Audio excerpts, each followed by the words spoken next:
Alright, welcome back to another video episode of me reading Arches. Now, I kind of did get a little emotional there, but fuck. Damn, it's hard seeing Cameron spiral like that and Dev pretty much breaking, which, man, whatever. The only thing I can do is watch this play out. I've said this before, but this story, unlike Echo, is told from a third-person perspective. Like this is a story just being retold to us, right? So I don't think there's any choices for us to make. We're just watching everything unfold. Now, I think I've said in my first video, but spoilers, kind of. I'm reading this novel from the perspective of someone who's read Echo, which means I will reference things from Echo. I know Arches is a standalone novel. You can read Arches without really reading Echo. But I will reference things from Echo, and if you haven't watched Echo, please, I urge you to watch or read Echo first. Just at the gallery, because we did see Duke. That was Duke, right? And then, of course. Okay. Enough yapping. Let's get back to reading.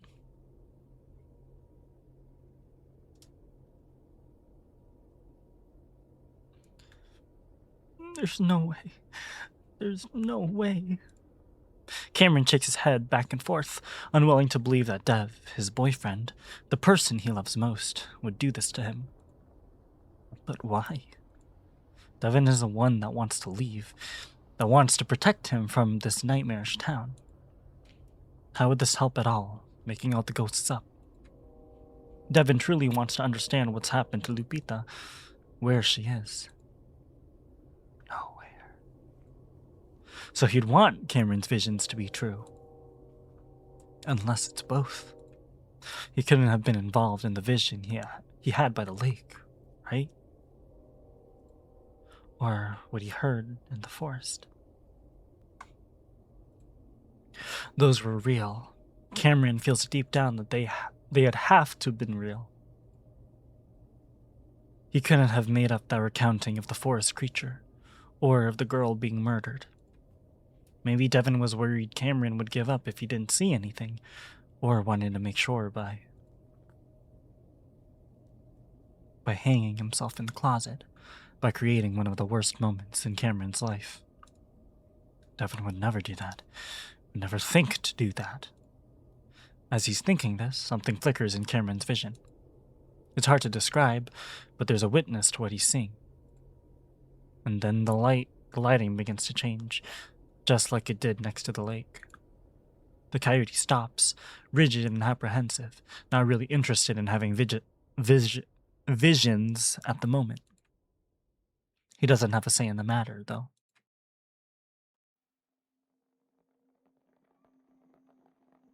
This time, the lighting takes on such a surreal, ominous blood-red glow that even Cameron thought he was prepared. He definitely isn't. Even though Cameron thought he was prepared. Sorry. Which one could this be? Could this be Sydney's dad killing Samuel?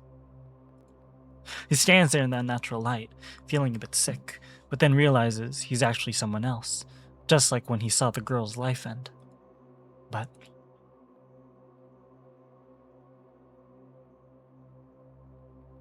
he seems to snap into his host and looks down at the body of a creature he can't quite make out. The person he's become breathes heavily, doubled over, his giant paws on his knees, feeling sick. Or, unless this is the guy from the very beginning, he's never killed someone before. He'd never kill someone before. This little fag deserved it, at least. Are we Sydney's dad? He spits on the body, then suddenly realizes he needs to get rid of it. As far as he knows, no one knows that he's here, all the way from Peyton. And if he can get rid of the body, no one will ever know he did it. He prepares himself, finding it easier and easier to come to terms with the murder. The murder? Oh shit, what the fuck? All the way from Peyton.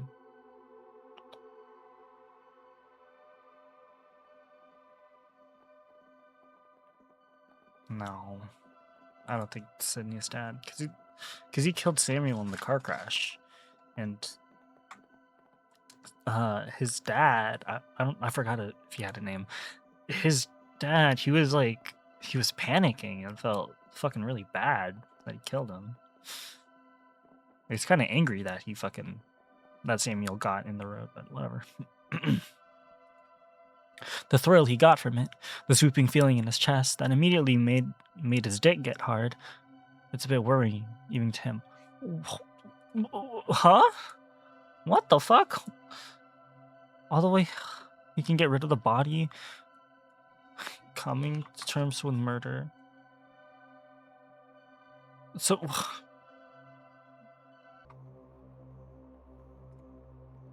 With a deep breath, he leans down, but then suddenly feels like he's being watched. Slowly, he looks up. It hovers over the road, watching him.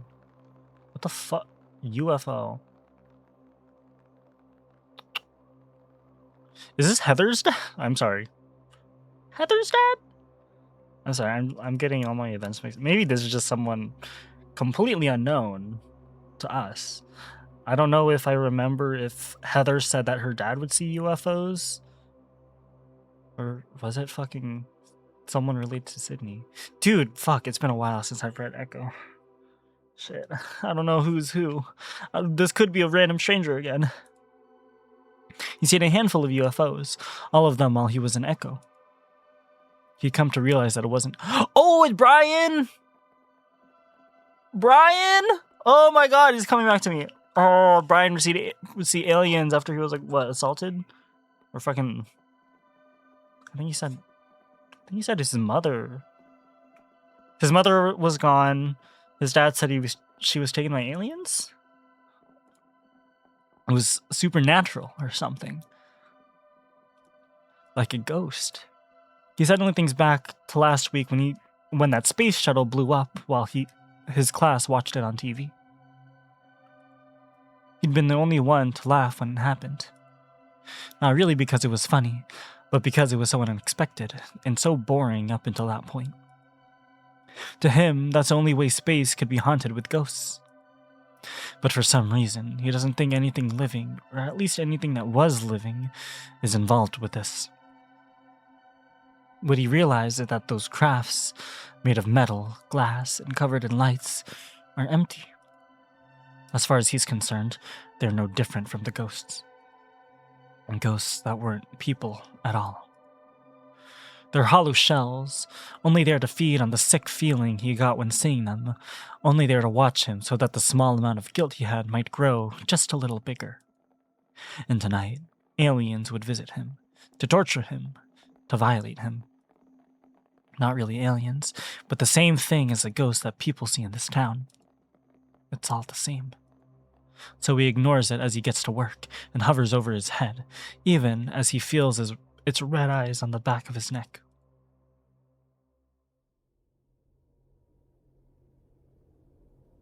Cameron isn't sure what to think right now. A UFO? What? While the shadow creature in the forest had been strange, he hadn't seen it. He only heard someone recounting it. Cameron assumed that that man in his vision wasn't in his right mind, maybe misinterpreted what he was experiencing. But this? A full-blown craft in the sky above a dead body? Now Cameron is almost positive he's been toyed with, like a raincoat monster in the motel room. It just makes him feel like he's going crazy, and then it reminds him that, for some inexplicable reason, he thought Dev might be in on it. How did he even consider that Dev could be involved in this? Besides, even now, despite it being almost completely silent aside from the crunch of his footsteps on the gravel road, the voices are insistent, even louder. And how would he hide speakers out here, in the middle of nowhere? Now that he's focused on those voices, he can actually start making out some words, sentence fragments. Sing. They sang. Sense of cities are always. Piece of shit. Stop doing. Every time he catches a new voice, it fades away before it finishes what it's saying. Cameron stops so he can hear better, ears up. But the voices fade back to barely noticeable whispers on the mind. Cameron remembers those ghost hunting videos he'd watched a few times, the way they're always trying to communicate. So he clears his throat awkwardly. Hello? Are you trying to talk to me? Do you have something you'd like to say? Cameron isn't even sure he should be saying you, because the voices are such a mixture of many. But why would they all congregate on this one dirt road? Either way, they seem to have moved on, so Cameron starts walking again. It's something we should see. You think you're special. Stupid shit. Again, Cameron stops, and so do the voices. Hello? Silence. The words don't even really make sense. If the ghosts are trying to talk to him, wouldn't they say something useful? Maybe they just don't like him. And if it's a replaying of something in the past, why are they just babbling nonsense? Cameron sighs and takes a step. You stupid. The coyote freezes, suddenly making a connection. He looks down at his foot, then brushes it back and forth over the gravel. Stupid sack of shit. Hold on. Piece of shit stuff doing sense of cities always. I don't know if this is also a random stranger. Cameron stares. It's coming from the gravel, from the sounds of it anyway. A gentle wind tickles over the fur on his ears, and the whispers continue.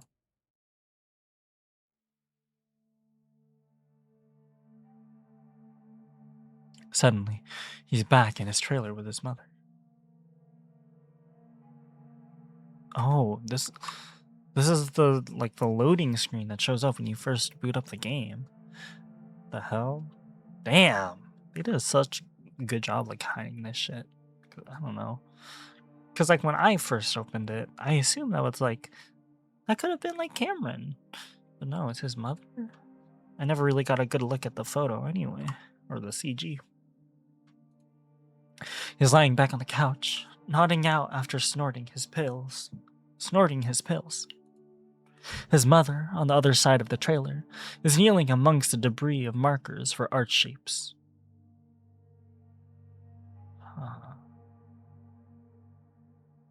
Never really looked at a lot.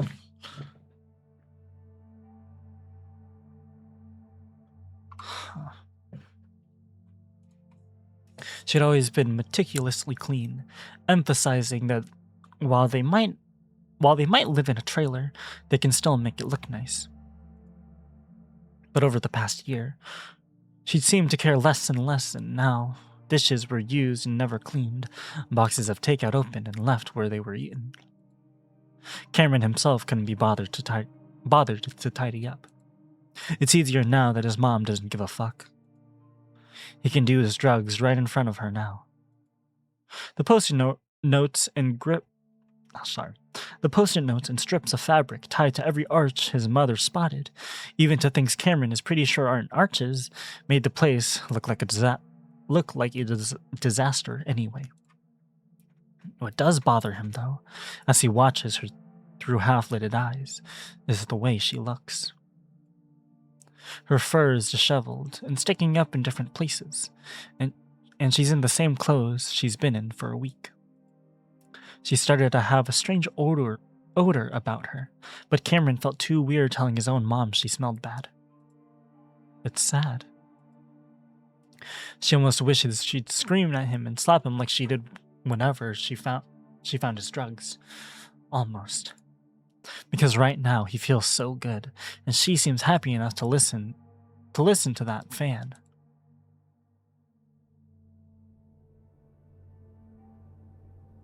Cameron covers his muzzle, heart pounding, listening to the whispering wind. No. No. His eyes blur with tears. He turns around because he's worried someone might be watching him, and his feet scrape the gravel. Sadness seems to always win. Or sadness seems to always. Cameron covers his ears, feeling the now familiar rising tide of panic in his chest. He's going crazy. Just like his mother, he's losing his mind. But his mother changed over the course of months. This is so sudden. He's never heard voices before. Or has he? That hallucination he'd had of Devon hanging, that was a voice. But that could have been a dream, too. Now, Cameron's breathing is really starting to get out of control, and he wants to run back to Devon and apologize, just so they can hold each other again. Of course, Devon wouldn't fuck with him over this, and Cameron can't understand why he thought that. Devon wouldn't fuck with him over this, sorry about that. It seemed like a possibility just 5 minutes ago. But something holds him from running back right now, and that's because if he's crazy, he doesn't want Dev to see it. Sure, he had had a few nervous breakdowns and panic attacks in the first few years of their relationship, but that's normal crazy. This is actually crazy. It's psychotic. And while Dev would hold him, comfort him, take him away from this place, who's to say what would happen after that? Behind his outgoing nature and warm smile, Dev would be doubting their relationship. He already is. He'd be worn down by Cameron's deteriorating mental state, his deteriorating hygiene, the deterioration of the man he once knew as the spiral into delusion deepens. Stop it. Stop it. Not Mom. No, but you're her son. That voice, the one that comes from inside his head. The one that doesn't feel like his inner voice. The one that won't shut the fuck up. Cameron is walking back to the way he came, back toward Devon, toward what he knows is real and safe. But is he? Yes. Even though he's scared, he says it confidently, and strangely enough, he feels what seems like a pause on the voice's end. Like, it's not quite sure how to respond. Good. Cameron thinks, this time with his own thoughts. He makes sure to walk to the side of the road, the dusty, somewhat rocky surface preferable to the whispering gravel.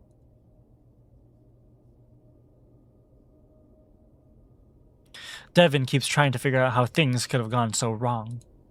His feelings earlier about an impending catastrophic failure now feel fully validated. It's happened. He took those courses emphasizing engineering ethics. He studied cases in which every step of a disaster was detailed, and exactly how each step was preventable. He took great care in his career to make sure he would never become one of those case studies, that the machines he helped design were as safe as possible. And while he'd already thought this, it's a fact he didn't even know Cameron was on an antipsychotic at some point, just that he was on meds. He knew Cameron's problems were concerning, and he reassured himself with a crash course in abnormal psychology. While he was never openly disdainful as his peers, the idea of trying to explain complex behavior through endless theories was frustrating, to say the least. He chalked it up to him being one of those people who simply needed a solid answer, a number. But he also remembers those months when Cameron was on his medication, how one night he'd had Dev sit with him in the arts building on campus. It was late and no one was around as Cameron almost angrily bashed on the keys of the grand piano, asking him if any of it sounded good. Dev said it sounded fine.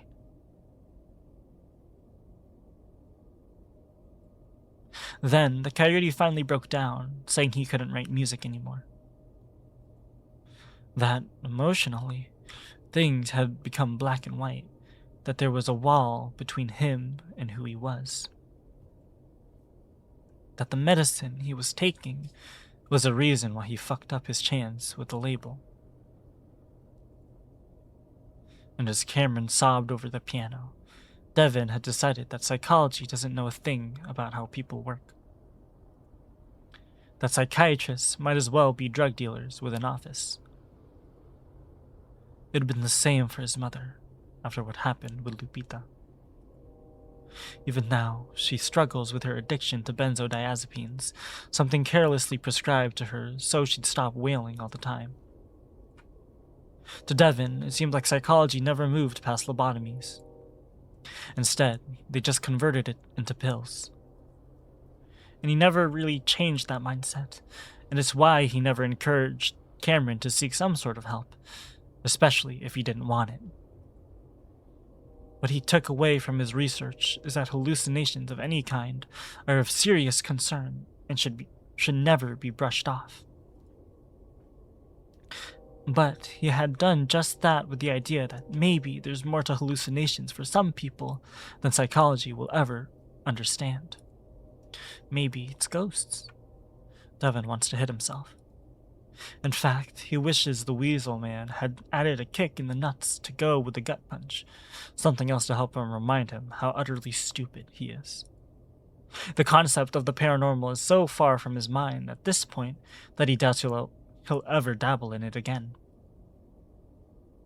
See? There he is, dude! Devon looks up, and sure enough, he sees Cameron running toward them. The smile of relief on the coyote's face seems to break the dam of emotion in Dev's chest. The wild look he'd had earlier, the one that had looked at him as if he were a stranger, is gone. And the next thing he knows, he's running too. He wonders why Cam is running on the rough rocks and thorny vegetation, but Devon joins him and Cameron runs into his chest with a thump. I'm sorry. I don't know what the hell I was. Stop. You're fine. It's all I care about. You're fine.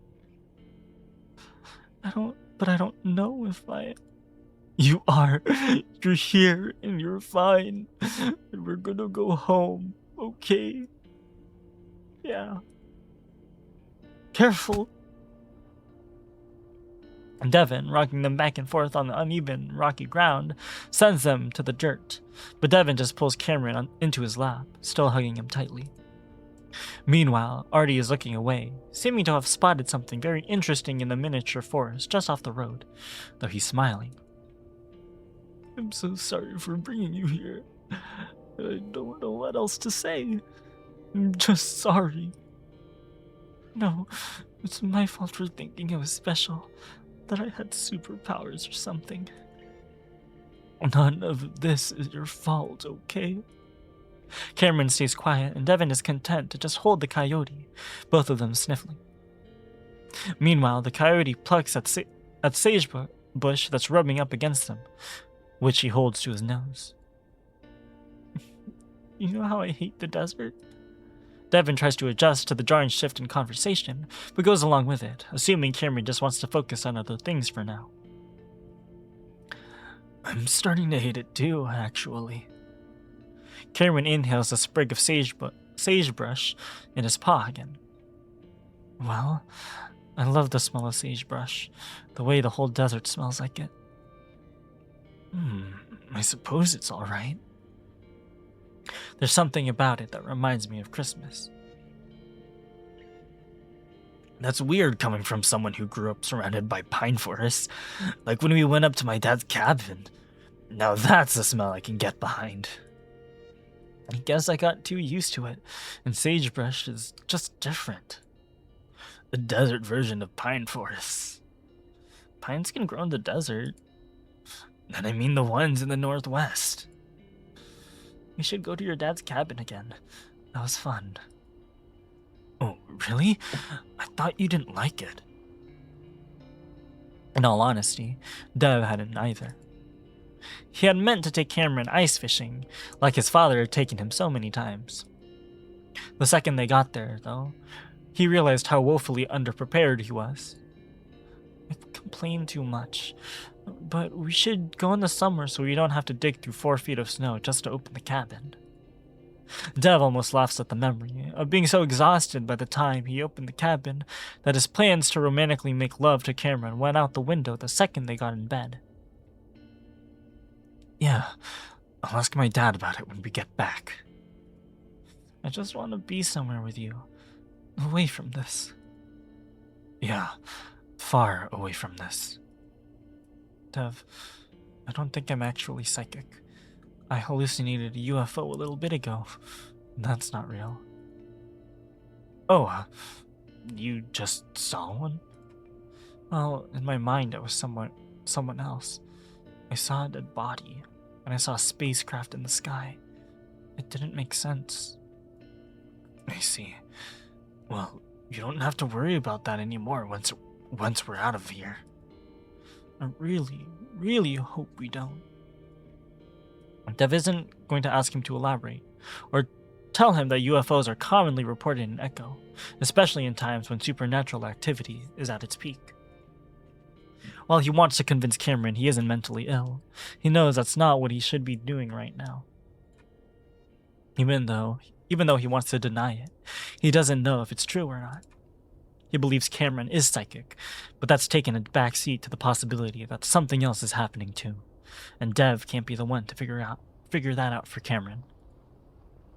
He can only be there to support him. Oh shit! I think Artie's in the forest! Sure enough, Artie's disappeared. Oh yeah, well, he'll be alright. We'll just call for him. Not really a big forest anyway. Dev, that's where that shotgun guy is! Oh fuck, I forgot. Dev stares at the tree line hopefully. Dev, we have to go get him. Well, he shouldn't be far in at all. Anyway, we can warn him real quick, but let's keep our voices down. They get up and move toward the forest. Dev wants to tell Cameron to wait for the road, but at the same time, he's worried about losing him again right after finding him.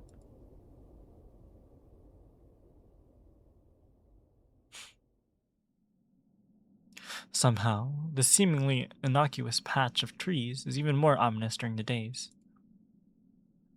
Artie? Dev whispers loudly into the trees, holding Cameron's paw as he descends into the ditch and over onto the forest side. They only take a few steps into the trees before Artie calls back. Yo, just started taking a whiz. Figure you guys wouldn't want me stare. Dude, shut up. Dev continues to shout whisper. What's up? Devin can see movement from Artie now, some of the bushes about 10 feet ahead of them shifting. This is where that shotgun hick yelled at us. Oh, well, I'm almost done here anyway. Dev sighs, then notices Cameron with his ears low, looking anxious. You alright, baby? Do you hear, radio static? It's really loud. Dev listens, but only hears some wind through the trees. I think it's just the leaves, honey. But then there is something. Maybe what could be described as that don't be the sound of him pissing and actually... Jesus! He jumps as his phone's notification sound goes off. Well, I definitely heard that. I do think it's just the wind, but I'm hearing it too. He takes his phone out, seeing that an email managed to get through. Cottage Inn reservations. Important booking information. Due to the ongoing public health emergency, all reservations have been cancelled. We sincerely apologize. The notification banner cuts off there, and the surreal message makes Devin feel like they're isolated from the world now more than before. Public health emergency. Because this happened this takes place in 2020, right? When was this made? Did they say anything when this made? No. Yeah. Okay. This takes place in 2020, I believe.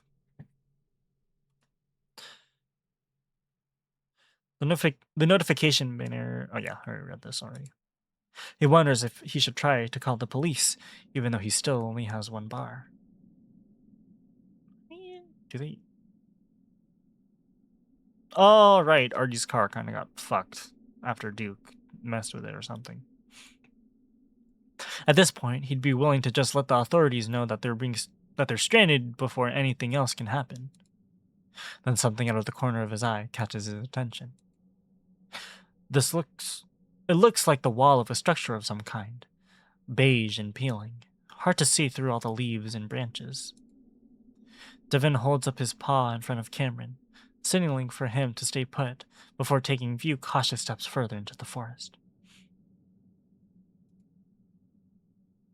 He thinks it's a trailer, one that looks so run down that he wouldn't be surprised if it's abandoned.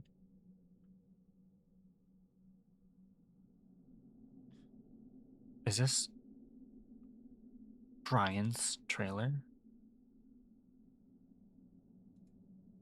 What unsettles him is that it's buried so deep behind the trees, it's like it's meant to be hidden. He can try to make a call further down the road, away from whatever that is. I'm here. No need to check on me. Okay, let's go. I'm gonna try to make a call on the road, but we're going straight. The look on Artie's face makes the bear pause. What? What the fuck? His voice is quiet, but his tone is one of confusion and shock, staring over Dev's shoulder. Devon feels dread creep over him, not sure how something else could be happening right now, something so terrible that Artie has that look.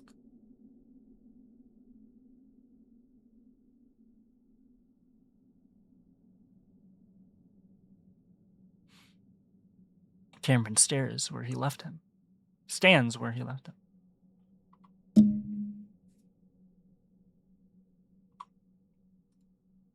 Oddly enough, he doesn't even seem to be paying attention to them. He's staring up, towards the trees, and Devon can see his eyes starting from left to right.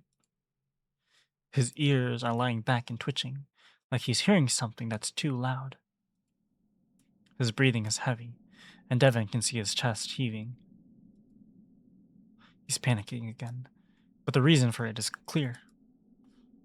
About a single second is all Dev has to see it. And to hear it. The fuck? And then it drops onto Cameron.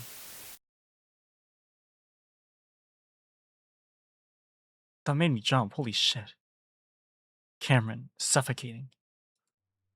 Just moments ago, he'd been gasping for breath, feeling the invisible dread creep up his back, the deafening static growing in his ears. But now it's completely black, and something has its limbs around him, fingers over his mouth and nostrils. He thrashes around, or at least tries to.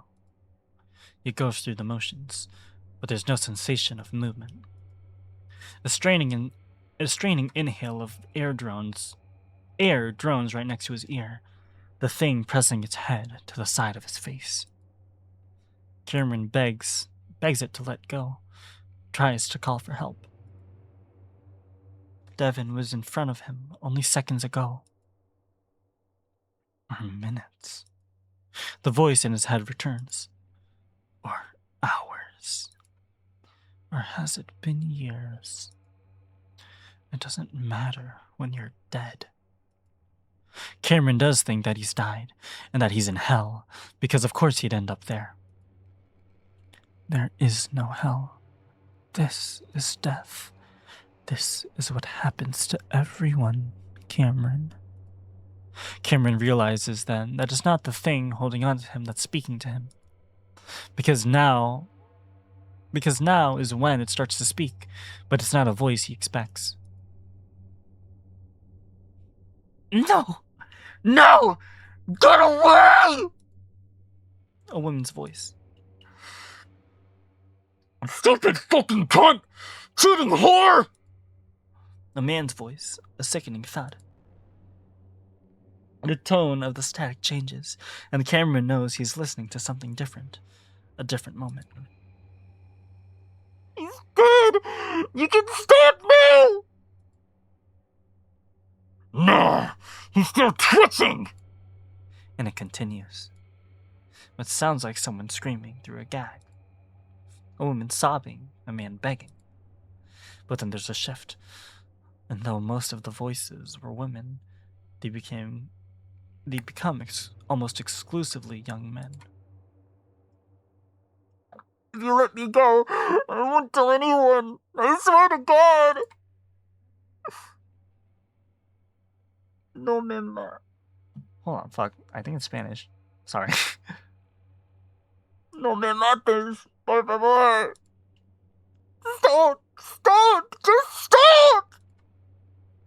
And the voices blend together and go on and on and on. Meanwhile, Cameron goes limp, giving up feeling as one with the voice that comes next. Feeling as one with the voice that comes next. Why won't you just kill me?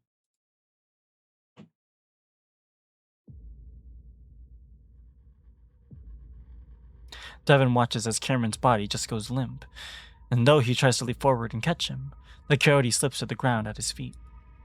The bear instantly picks him up, or tries to.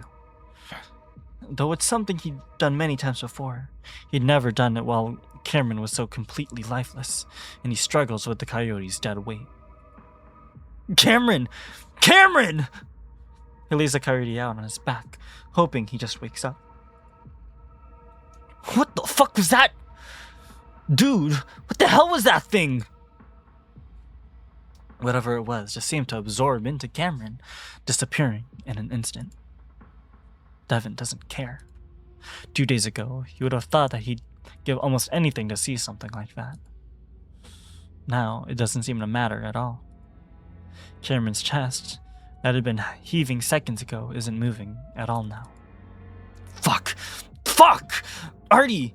He's not breathing, man! What do we do? Holy shit. Maybe chest compressions, right? Right? The panic is threatening to overwhelm the bear, his peripheral vision dimming, going dark, and he has to rest a paw next to Cameron's head to steady himself. He can't pass out now, otherwise Cameron would only have Artie to help him, and the cat is seemingly frozen, his fingers twisting into his head fur. Why is this even happening? Why would he just stop breathing? Devon tries to tilt Cameron's head back, straighten his torso so he can breathe. Come on, breathe, Cam, just breathe, please. Devon rubs at Cameron's chest. It's such a desperate, useless gesture. Do you know how to do CPR? No! Dev readies himself, wishing he could remember a single useful thing from the one day he learned about CPR in high school. All he remembers is tittering with his classmates about the female mannequin's chest and how they had to touch it. His vision blurs as he uselessly places his paws, one over the other, on Cameron's chest. And then a droning, ragged wheeze comes from the coyote's mouth. Oh my god! Cam! Another labored wheeze. He's breathing, right? That's right, Cam.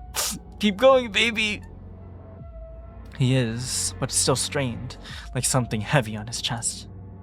Not sure what else to do, Devon pulls Cameron into a sitting position, leaning the coyote against his body, and Cameron gasps. Thank fucking God. Just keep breathing like that, honey. Yes. Even Artie is crying, wiping his eyes as he laughs. But what just attacked him? You saw that thing, right? Or am I crazy? Devon shakes his head. I don't know what it was. I don't know.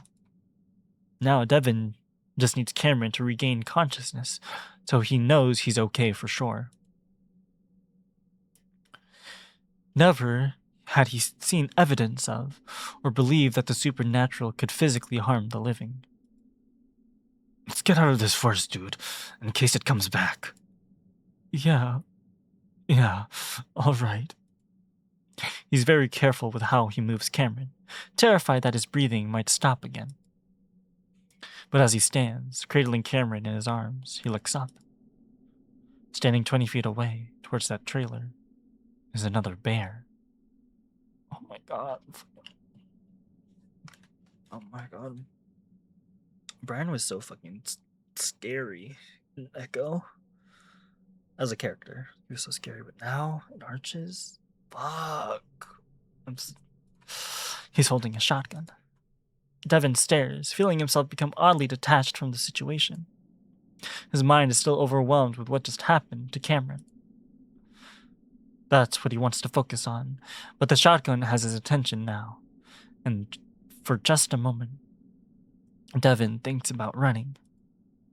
If he applies logic to the situation, he assumes the other bear won't shoot, but something in his eyes. Something is off. So Devon says what he hopes. Will make clear to this other bear that they're not a threat. We need help. We're stranded and our friend is unconscious. The old-looking bear focuses on him for several seconds. This has to be Brian, right? Like a trailer, suspicious in the woods.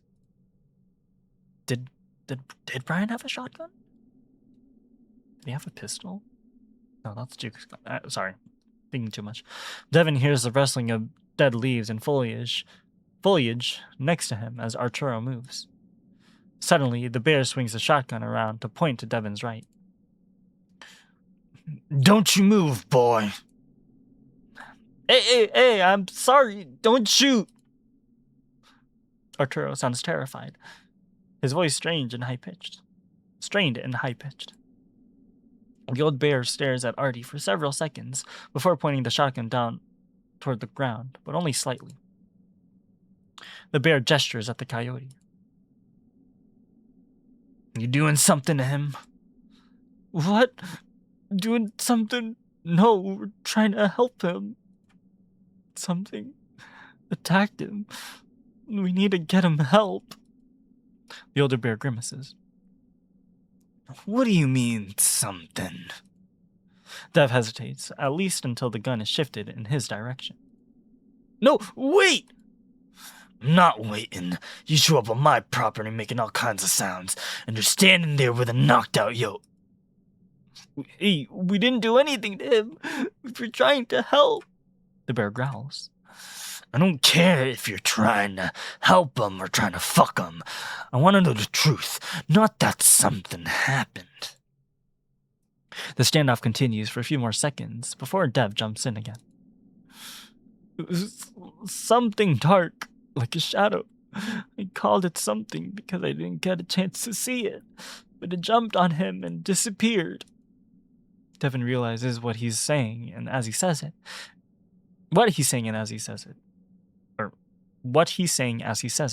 and half expects to be shot for saying something so stupid. I swear to God, if that's what happened.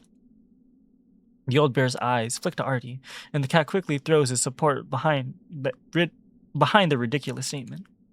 Yeah, that is what happened. I don't know what the fuck it was, but it was there. It was dark and had red eyes or some shit. I don't even think we should be out here right now. Devon, once again, wants to tell Artie to shut up, that saying more is only going to make the situation worse. But instead of getting angry again, an odd expression comes over the other bear's face, one that Devon can't quite decipher. Then he finally speaks, casually bringing the shotgun up to rest over his shoulder. And they jumped on him. The yote there. Sorry. Yeah. Alrighty. So I'm guessing y'all are on some drugs or some shit. No. Using out in the heat ain't never a smart idea. We weren't. Devon trails off, realizing this doesn't matter at all right now. We need to get him help. He's not waking up. Devon kneels, resting Cameron on the ground as he half props him up, needing to rest his tiring arms. There's a pause in which this other bear just stares down at them, a pause that's long enough that Dev opens his mouth to speak again. But that's finally when the older bear seems to break out of his trance. That's Brian. I'm pretty sure that's Brian. I know with the different art style of this artist, he's not as busted and broken down as the Echo art style, but that's Brian. I'm pretty sure. Shit. Of course. Sorry about the gun and all.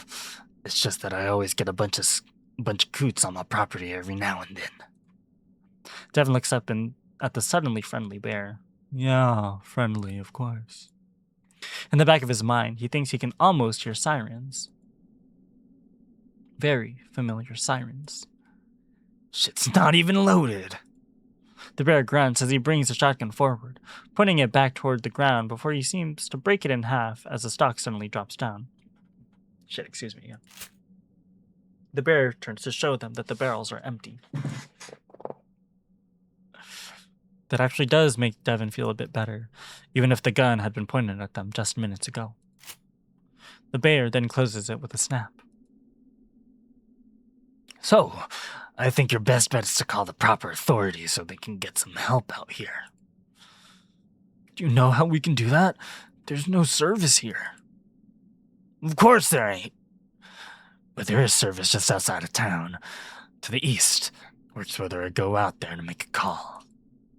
Dev's heart leaps in his chest at the idea that there might actually be a quick way out of the situation. He looks in an eastward direction, ready to set off immediately. Hold on, that's a little ways out there. It's a pretty specific spot. I can give you a quick ride. No more than 5 minutes. The old bear turns away and starts making his way toward the trailer. Artie glances at him, clearly uneasy about all this. Dev is hesitant himself, because of course he would be. Anyone would be, but after everything they've been through. Devin looks down at Cameron, the coyote still breathing steadily, now looking almost peaceful. Still, fear grips the bear's chest. The fact that Cameron still isn't waking up is slowly increasing his worry to the point of panic again. So, he sets his jaw and follows the old bear. He half expects Artie not to follow, but he does, and the four of them disappear further into the trees.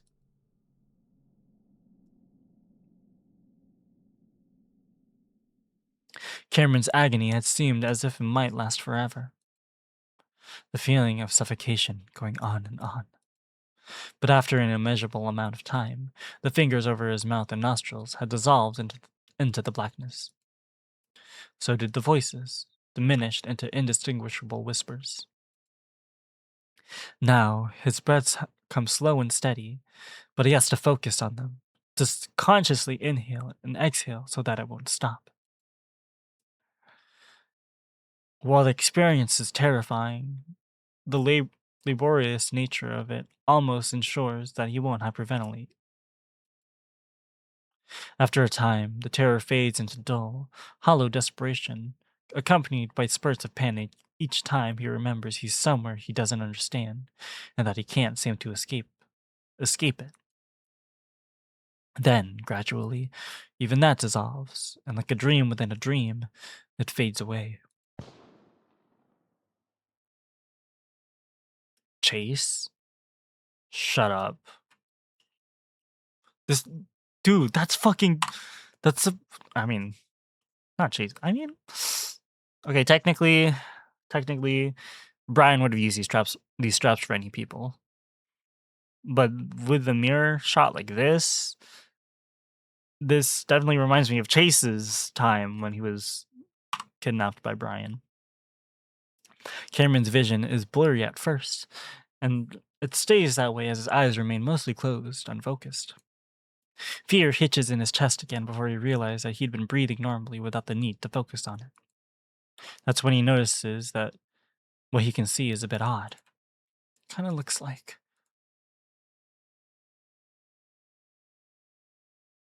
himself. Cameron stares, still feeling groggy and out of it, trying to make sense of what he's seeing. It's him, his reflection, but it's hard to understand why that's the case, because it feels like he's lying down. At first, the coy- sorry, the coyote wonders if maybe this is the floor mirror in their bathroom and that he'd passed out. Still, the angle is wrong, and that just leaves Cameron feeling more confused. The coyote closes his eyes again, trying to remember what happened last. He also begins to wonder why he's lying on something soft instead of the cold tile of the bedroom. Nothing makes sense. So he does the only thing he can think to do at this moment. Death. He hears something shift around next to him. Cameron tries to clear his throat, but it's bone dry, so he swallows instead.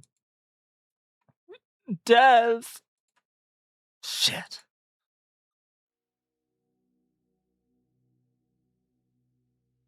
Something is pressed to his lips, and sensing that it's water, Cameron drinks, getting several swallows before being pulled away. Okay, so he's not tied up. Okay, hold on. Sorry. Going back here. Comes out, okay. Because this position makes him look like he's tied up. Maybe this is technically another vision, but it's not completely a vision.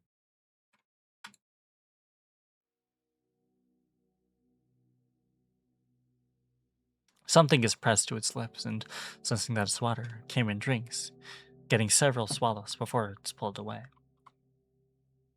I mean, if this is Brian's trailer, it looks pretty fucking clean. Jesus Christ. That last shithole of his trailer, Jesus Christ. Cameron then looks around, getting a full view of his surroundings. The voice hadn't sounded like Dev's, but Cameron can't imagine whose else it could be, and a large, furry brown shape moves into view. Cameron stares, at first wondering what could have possibly happened to Dev. But then he realizes what a stupid thought that is. This is a different bear altogether.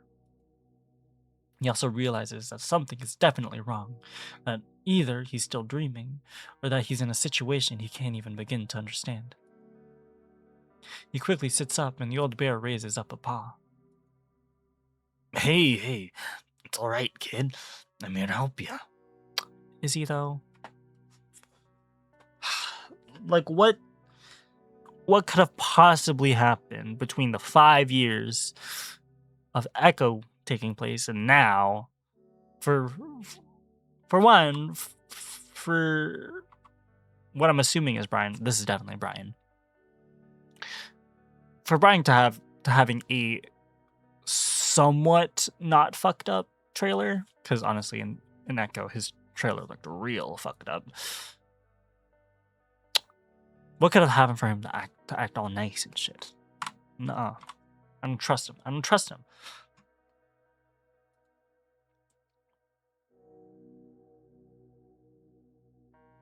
The voice is higher pitched than you would have expected from such a large creature, and the coyote feels like he's heard it before, but he can't place it.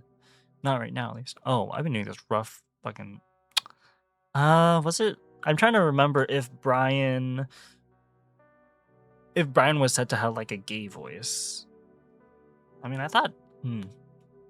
I heard that Flynn would sometimes have a gay voice, but maybe I'll do a gay voice for Brian. I'm Brian. What about you? Cameron responds automatically, even though a smaller voice in the back of his head tells him this isn't right. None of this is right. Did his scars switch sides? Sorry. I mean, yeah, it did, because his ear was clipped. I remember them being swapped. His right ear was clipped, and the scar was on his right as well. Or his left ear was clipped on him. None of this is right. Well, hi there, Cameron. You're probably wondering where the hell you are, huh? While the bear's demeanor is friendly enough, his appearance definitely isn't. Again, Cameron desperately tries to remember exactly what happened last, and where exactly he might be. He nods anyway, instinctively trying to keep up the facade that he's fine, and that he doesn't suspect that anything is wrong. Well, it's a funny story. But I heard some shouting outside when I went out there, I found you and your friends. You were unconscious, of course. Dev? Was he a bear? Cameron looks around hopefully, as if Dev might be there with them. It's only then he realizes they're in a trailer, and fragments of what happened recently start to come back to him. It leaves him feeling all the more uneasy. Yeah, a bear like myself, and there's a cat too. Artie. The memories of the past day and a half come back to the coyote slowly, and with it comes a feeling of anxiety and dread. Either he's in trouble, or he was in trouble, and somehow this bear is trying to help him. Well, I didn't get his name. He ran off just as I was getting there. What? What? Where's Dev? The bear, I mean. Is he here? Yeah, about that. The bear shifts around on the bed he's sitting on, making the springs squeak. What happened after that cat ran off and you were unconscious? Your bear friend, Devon, right?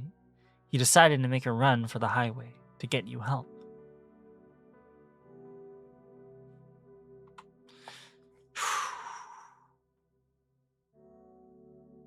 This is fucking with my... There's like unreliable narrator bullshit. Cameron stays quiet as he tries to absorb that. The bear's sentences make sense, technically, but at the same time it's confusing. Why would Devon leave him here alone with this bear? Now Cameron remembers that they were on a trip of some kind. A trip to Echo. Did he lose all his fucking memories? Oh, right, I mean... Duh, I should be paying attention.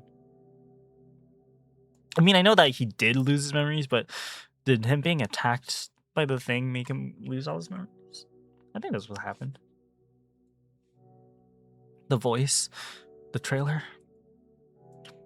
Cameron starts looking around again, trying to spot a shotgun, because now he's starting to realize who this might be. He comes up short, at a complete loss. What he wants to say is that he wants to see Dev, but if what the bear said is true, there's not much he can do. Does Devon know I'm here? Of course he does. Seemed real worried about you. Said he would have had the cat get help, but we're not even sure where he ran off to. Why'd he run? Well, Brand pauses, seeming to think back, and also seeming hesitant to say something. Cameron tenses up, the feeling of wrongness returning. It's kind of hard to explain, but something spooked him. Recalling the events of the past few days seemed to gain momentum, and now he can vaguely remember what happened just before he ended up here. Dude, I'm seriously, my mind is so fucked up. Is this a dream? Is Brian fucking with us?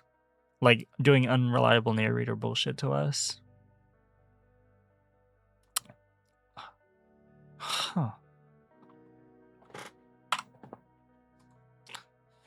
And, like, on top of this writing, the writers are deliberately making the choice to obscure what's reality and what's not. Because, again, this is from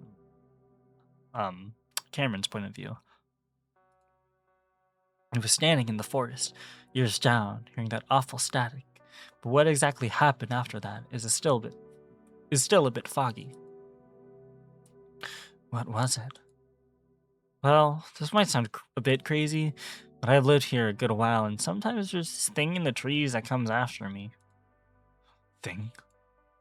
What an odd thing to say. But then he remembers something strange right before he lost consciousness. A dark shadow dropping on top of him before he disappeared into another world, locked in that terrible embrace. A shadow. Although he says it softly, the bear clearly hears him. Cameron swallows hard, still feeling like the situation is very off, even when considering the circumstances. But Brian smiles in a way that's almost sympathetic. Did it happen to sound like static, white noise? Cameron looks at the bear carefully before he nods. Yep, I've seen it myself. Some of us can just see things that others can't. Huh. No,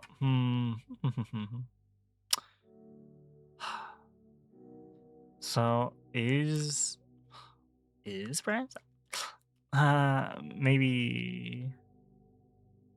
Probably a retcon. Maybe. Maybe a retcon, maybe not. Because, of course, in Echo, everything was framed that everyone was all mentally fucked up, and they can't possibly see this shit because it's all supernatural. But as we shift blame on like Echo being fucked up, we never kind of really think about the people of Echo. Does that make sense? I'm thinking about how Echo fucks up with people's minds because of the ghosts, but we don't think about how maybe there were psychics back in Echo. So maybe Brian was a psychic this whole time, just like Cam, but like, of course, since we don't have like Devon's point of view of supernaturals and mostly psychics existing, and whatever. I'm just fucking rambling at this point. Cameron swallows loudly. You see things too? Yeah, always could. Don't know why. Although the confusion and terror, through all the confusion and terror, and of all people, this bear seems to understand exactly what Cameron is going through. He feels a sudden sense of kinship with the bear. Then Cameron remembers his phone, quickly pulling it out and holding down the power button. The screen flickers on for just a moment before multiple vertical lines of black appear on the screen, which widen steadily before the entire display goes black. Cameron is confused. Then he remembers the fall into the lake, and he even sees some moisture still under the screen. Shit. Brian grunts. Your phone busted? Shame. No service out here anyway. How long ago did he leave? About 2-3 hours ago. He'd been unconscious that long. Still, the anxiety is telling Cameron to move, to go. I think I should go after him. Thanks for your help, though. Cameron suddenly stands, but a wave of dizziness comes over him. Oh, fuck. The coyote catches himself against the wall, feeling weak and confused. Whoa there, kid. I don't think you're in the best condition to go out there. You might pass out again. And that bear seemed real intent on keeping you safe. Cameron has to lean against the wall slightly, catching his breath. He didn't realize that he's still messed up. It would make sense since he'd been out for so long. It's just odd that it seems to be getting worse. Whatever that creature did to him, it feels serious. As if reading his thoughts, the bear brings up the entity. Besides, I don't think you should go out there while that shadow creature is still hanging around. Been seeing it through the window a few times. I didn't want to scare you, but I think it wants you. Cameron glances up at the window nearest to them. Instead of the shadow, he's surprised to see Raincoat Monster just beyond the trees, partially hidden in a strange, crouching position. Strangers are the odd, shivering Strangers still are the odd shivering, twitching motions the creature is making. Though its face is mostly hidden, Cameron can tell he's being looked at. Even after everything he's been through, the coyote finds himself lowering his gaze quickly. Once again, just like when he was 8 years old, he's afraid of this hallucination. Excuse me, shit. Or rather, he's afraid of this imitation of the hallucination, and considering that it's moving so violently, that's what it is. You see it? No, I mean, it's something else. Oh, what is it? Sometimes I see other really disturbing stuff in these woods. Oh, most place in this town, actually. It's something more personal. Cameron is caught between wanting to stay cautious of this man, but also wanting to confide in him. After the trauma of the past 2 days combined with the feeling almost abandoned by his boyfriend, the coyote is desperate for some kind of connection. What kind of things do you see? Brian looks hesitant. I don't want to freak you out more than you already are. Okay, I'm just wondering if maybe we see similar things. Cameron smiles at him, and that seems to throw the bear off for some reason. Huh, well, then he seems to snap out of it. To be honest, I see people getting killed, usually. Not sure if it's real, like from the past, or if it ain't. Sometimes it just feels like something is being made up. Something being made up. Cameron can understand that feeling. Yeah, Another wave of weakness and exhaustion. Sorry, I'm still really tired. Cameron slides down the wall to sit again, still feeling out of it. But at least he feels somewhat comfortable with this bear now. Makes sense. After what you went through, you want my bed? I'm good. Just need to catch my breath. He's not quite that comfortable with him. This is gonna sound weird too, but I see a ton of stuff in this town, and sometimes it feels made up. Like I saw a UFO, like an alien spaceship, above a body today. Brian stares at Cameron. I see.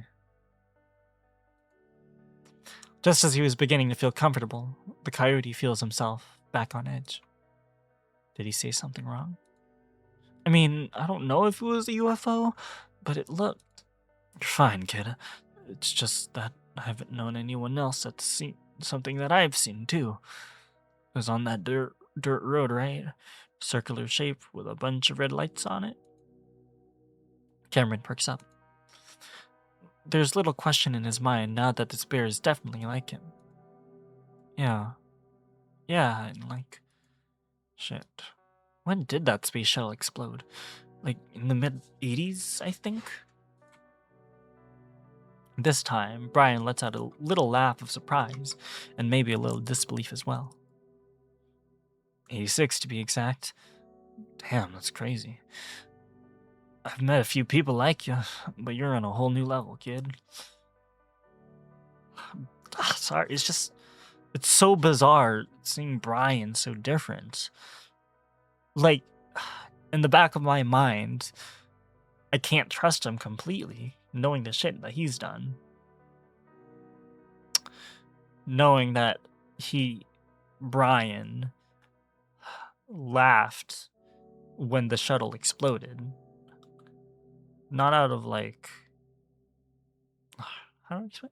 He laughed because of the element of surprise in it. And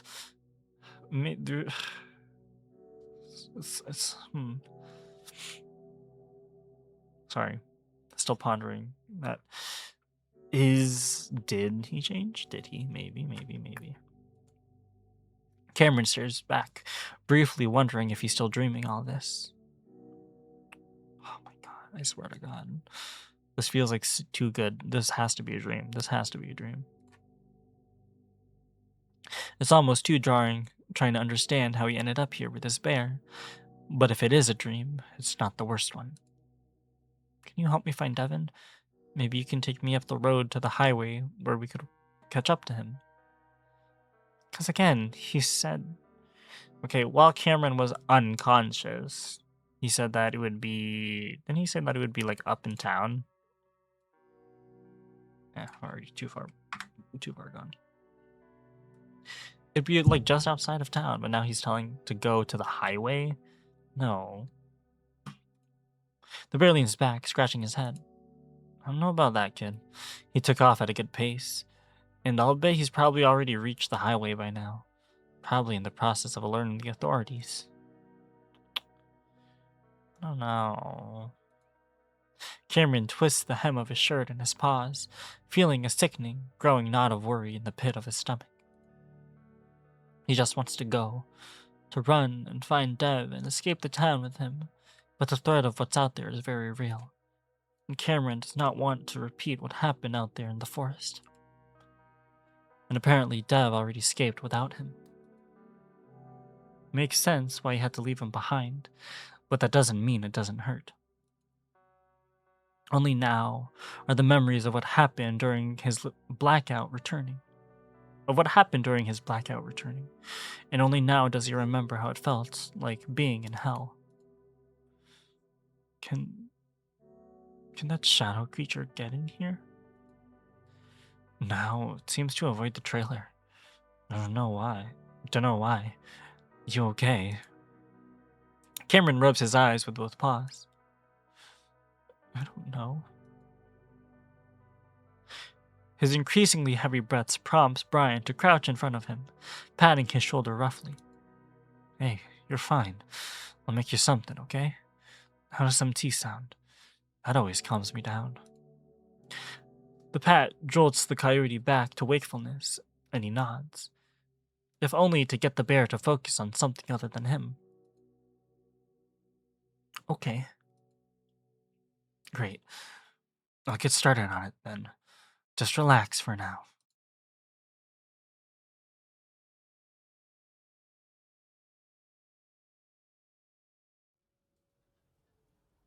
The wind whips violently on Devon's face. It's powerful enough that he can barely breathe. The ominous sound of the sirens were really the only thing that guaranteed he'd be home as soon as possibly. The ominous sound of the sirens were really the only thing that guaranteed he'd be home as soon as he possibly could be. He always took the warning seriously, because what they warned of terrified him. The siren. Oh, sorry about that. Is this a tornado drill or tornado siren? So now, in his haze of pain and horror, he wonders why he didn't heed the warnings. The mile-wide tornadoes that rip across the plains of his home state evoke a primal fear in him that few other things do. He'd felt that fear moments before his world became a red flash of pain. Before he saw Artie crumple lifeless to the ground. At the same time, a pop echoed through the air. Was he dreaming the whole time? Oh my god. Don't fucking tell me. He's dreaming the whole time. Oh my god. Oh my god. Oh my god. Oh my god. Oh my god. Oh my god. I'm getting emotional now. Artie, how can Artie... Dude. Okay, I'm not gonna lie. I did not care much about Artie. Because, okay, me personally, I don't really like stoner types. I don't like the stoner archetypes in games and shows, but like... Oh my god, what the fuck? What prompted Artie to fucking die? Shut up. Before he was made to drink from the plastic bottle of water the other bear had brought out of his trailer. Oh my god, I should have known. I had a slight glimmer of hope.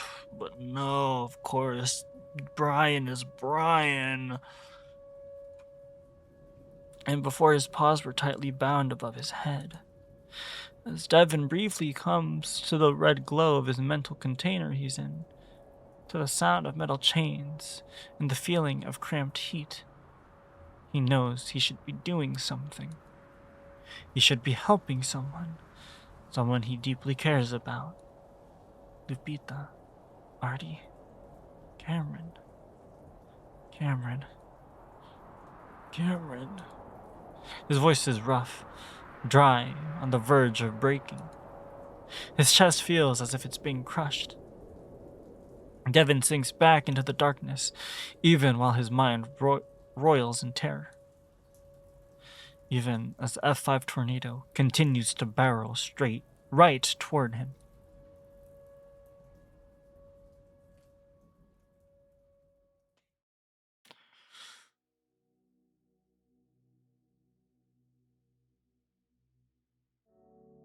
What the fuck? What the fuck? What the fuck? What the fuck? What the fuck? What the fuck? What the fuck?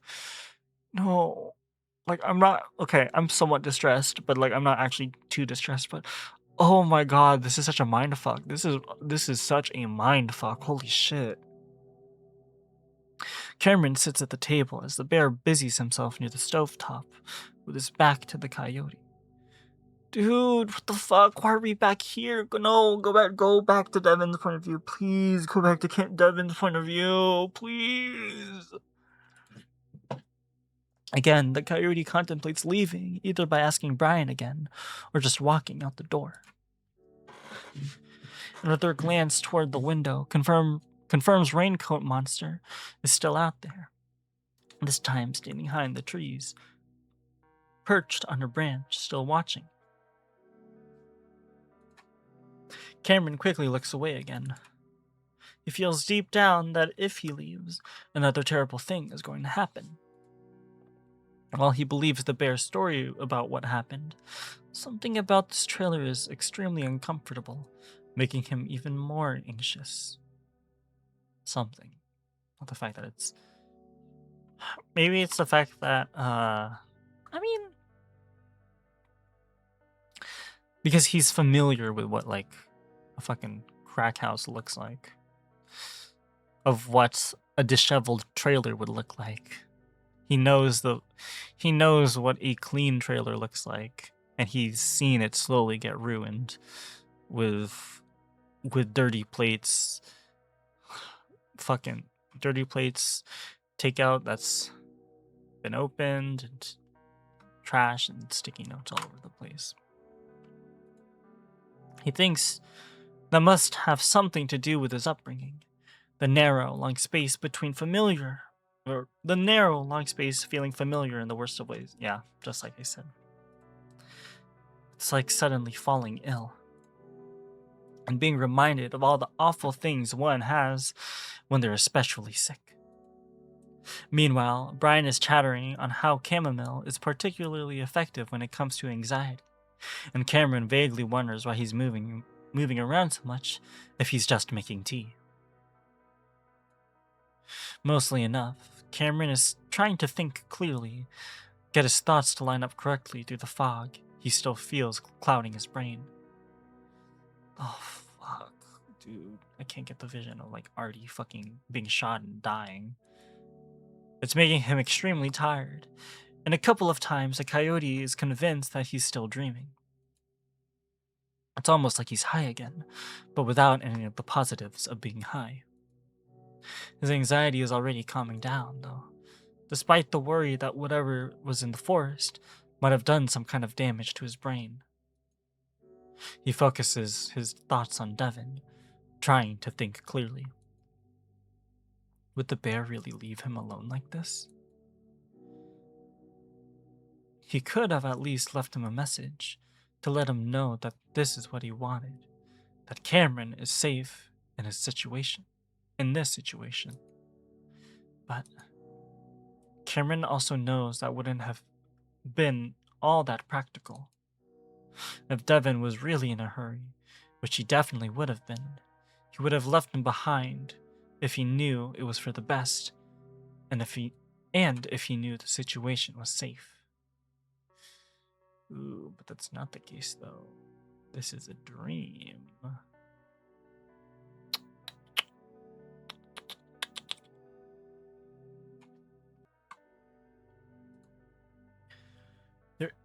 There isn't really a way he could have left a message anyway.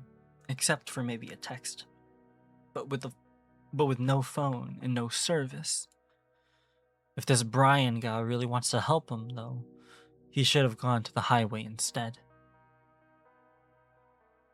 Sorry, well, let me check back for a second. The bear really...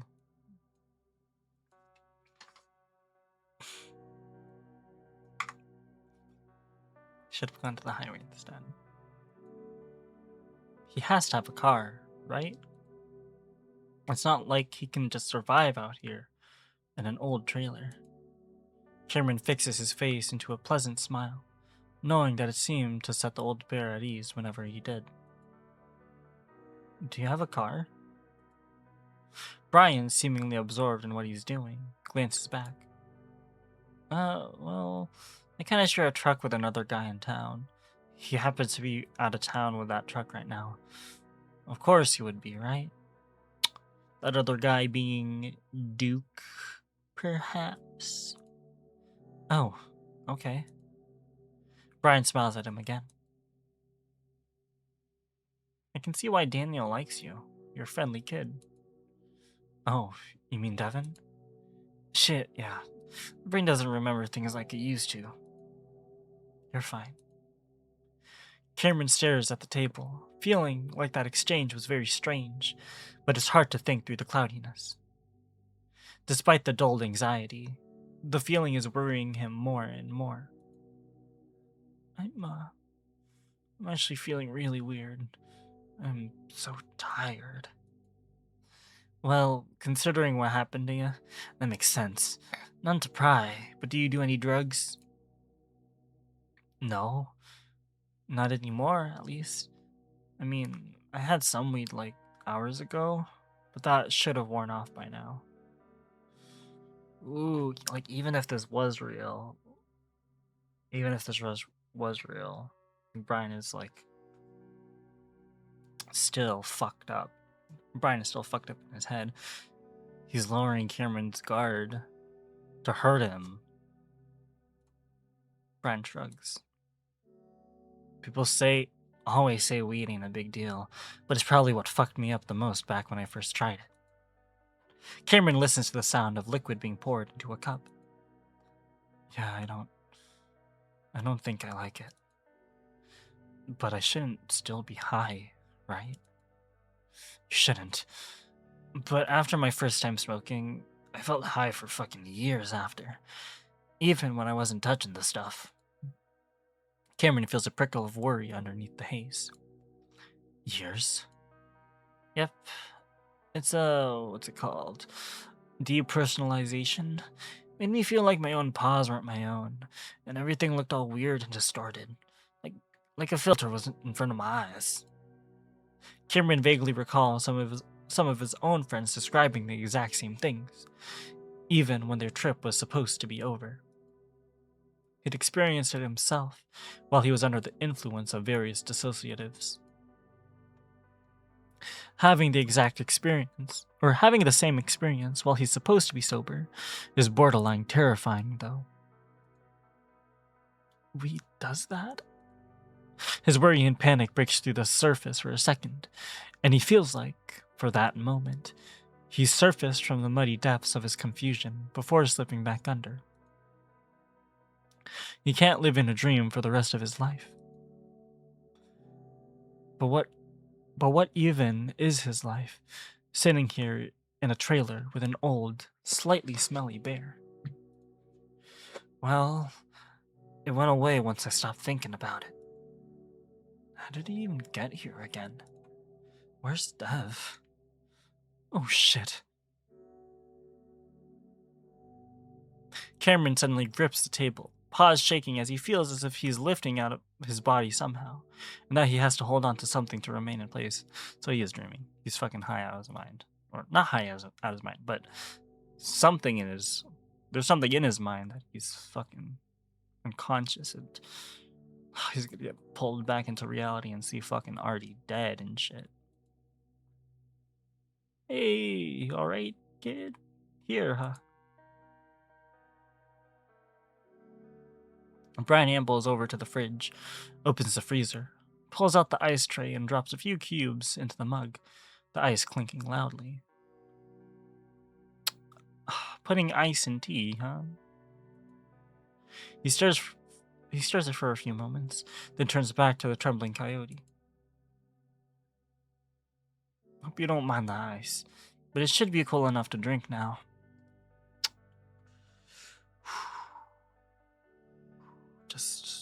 I'm just waiting. I'm just waiting. The possibility of a sudden point of view switch. The sudden view to focus to Dev. I'm just waiting.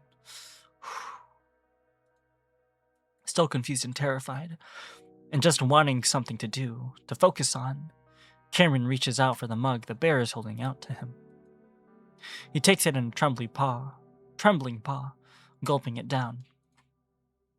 It's filled with honey and the strong taste of ginger, and it's unlike any chamomile tea he's had before.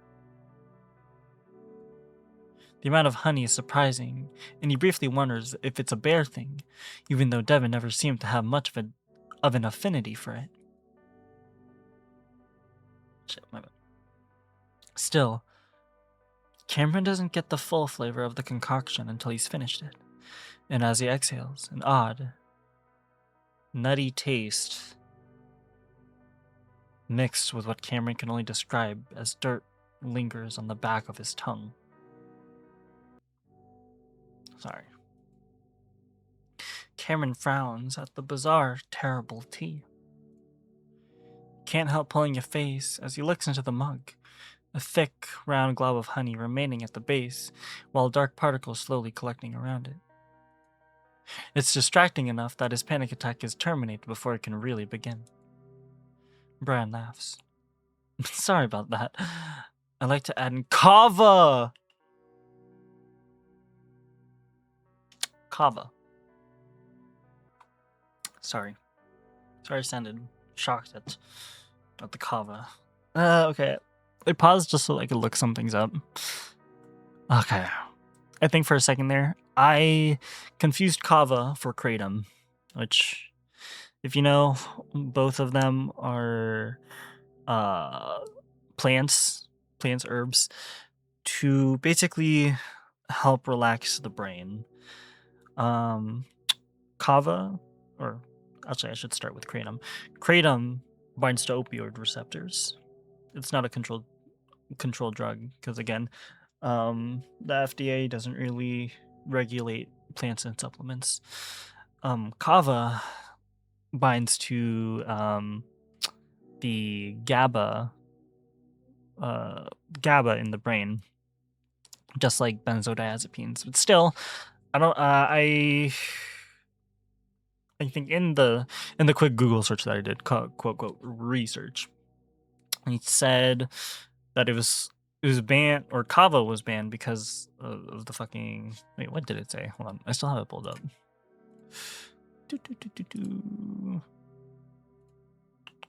I'm stupid. Where is it? Liver damage, yeah.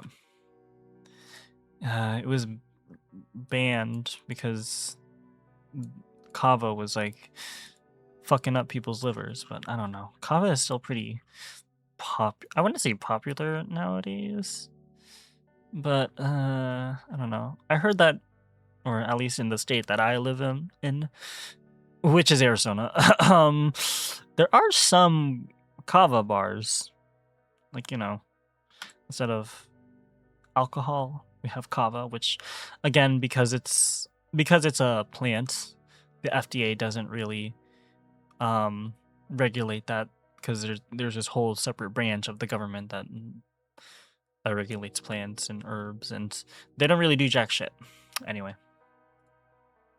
Cameron had thought the taste was somehow familiar, but he supposes that any kind of root would have an earthy, bitter taste. Was somehow familiar. So he's had kava before, too. Because I feel like kava isn't something you just stumble across. This is something that you actually have to actively search for. Oh wait, I already read that. Oh, it's okay. Just wasn't expecting it. I read about kava a few times when I was looking for ways to help with anxiety. Never tried it though. Okay, so he's never tried kava. Okay. Well, get ready for it to change your life. It got me off all my chill pill meds. I do have some leftover bars if you need something stronger, though. Hmm. Hmm. Sorry, I'm trying to think. I feel like kava. I feel like kava may have like a weaker effect compared to kratom, which yeah, I don't know if this novel also mentioned kratom. Probably not, but I think it's still interesting. For those who don't know me, for those who don't know the real me, I work in pharmaceutical. I work in a pharmacy, and I deal with a lot of drugs, and also sometimes natural supplements also comes up. And even though, sure, it's nice to have supplements, I still keep an open ear and an open mind for those that supposedly they help. Xanax? I'll wait and see. Well, that would be nice. Cameron already feels like falling asleep, so it doesn't seem like the best idea. While he mostly believes this bear's story, he doesn't want to be completely unaware of what's happening right now. I'm guessing you've had some experience with it before, huh? Ah. Cameron frowns at the table, not sure what to say. He doesn't really want to discuss his past with a stranger, even if the guy seems like he would understand. Brian puts his paws up, like he's showing that he's unarmed. Hey, no one judge, kid. I was into that lifestyle for most of my life before I started turning things around. While Cameron is still cautious, he doesn't want to make it seem like he's suspicious. It doesn't feel like the best idea to sour things between him and the only other person with him in the middle of the desert. Yeah, excuse me. I did a bit of everything in middle school and high school. The only thing I got hooked on was opioids, though. Oof, you and half the other country, kid. That's a rough one. The tiredness is starting to plateau, if not recede slightly, and Cameron feels an odd but welcome sense of empathy towards this bear. Let's just see. Must be the kava kicking in. Brian's face appears a bit more defined and clear, and there's a warmness in his eyes.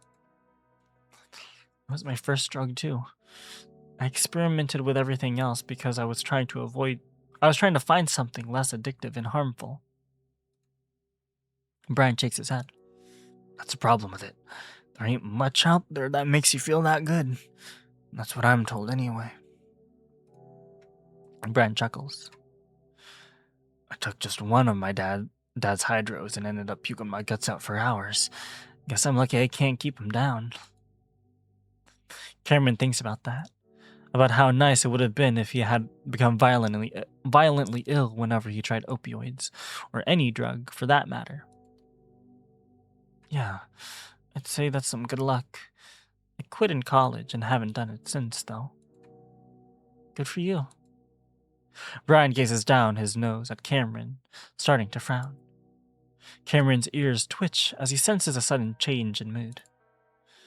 No, I don't mean to bring this up again, but did your visions get more intense when you did heroin? At first, Cameron wants to correct the bear and say that he's never done heroin, but then stops as he thinks back. Of course, his visions got worse whenever he was on certain drugs, including opioids, but he had assumed back then that they were just agitating his already present illusions. It was only today that he'd made the connection between drug usage and hallucinations, or visions. Yeah, actually, a few times on other stuff too. Does that happen to you? He didn't even question. when we did heroin, he just said that he tried some stuff. He wasn't trying. Okay. He was trying going for the less intense options before getting hooked on opioids. Opioids. Fuck. I'm trying to remember. Cameron said that would he take oxy? Would he take his mom's oxy? And again, heroin being a Schedule 1 means Schedule 1 meaning that pharmacies and hospitals aren't allowed to dispense it ever. He would have to actively find it. I don't know. Would he actively find it? Benzo? Like, how would he get... Was he saying something about psychiatrists just prescribing shit? And, like, yeah, that could be an explanation for why he could be not addicted, but, like, how he could have started benzos, because benzos being a Schedule 4 is not as bad as opioids being Schedule 2, but anyway.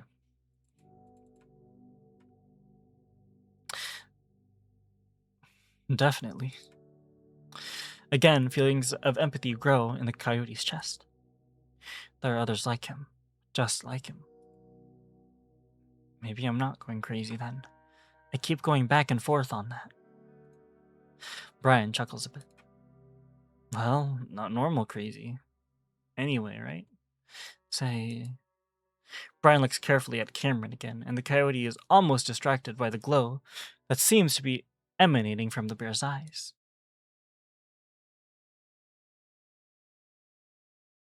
Hello? Is there music? Sometimes I can't... Okay, I think the music stopped. Oddly enough, the intensely vivid and defined fur seems to be rippling as if blowing in the wind, even though they're inside. Is this kava? You ever tried something more trippy, like acid or shrooms? Cameron shifts uncomfortably at the last word. Yeah, both. Acid was fine, but nothing weird happened.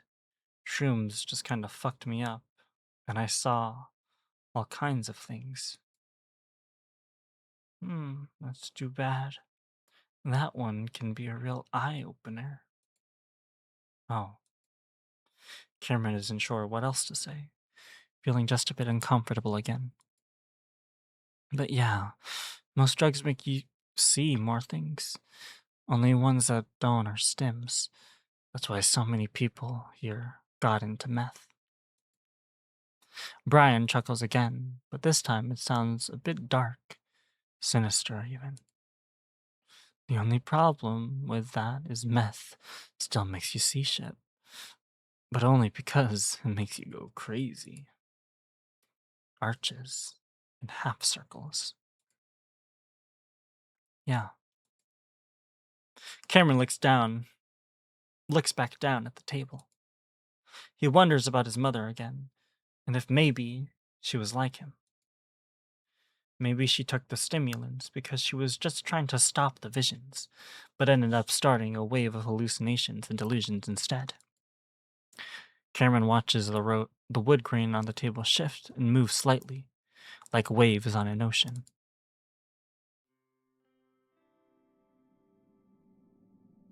And then it hits him. It hits him hard. The aftertaste of the tea. Why it was familiar. Why things are moving in inexplicable ways. Why everything is feeling more fucked up by the second. He's been here before. A moment seems to blank out of existence from Cameron's memory, because the next thing he knows, he's already standing up, the chair sliding back behind him. He stares at Brian with wide eyes, mouth open, but he can't seem to say anything. He can't think of what to say if the bear did what he thinks he did. The bear stares back, watching Cameron carefully in a way that tells the coyote that the bear isn't surprised at all by his reaction, and that makes Cameron even more afraid. The cozy, dreaming lighting of the trailer becomes more ominous, red and dangerous, and the bear in front of him seems to warp. Don't tell me that he's gonna fucking rape him. Don't tell me.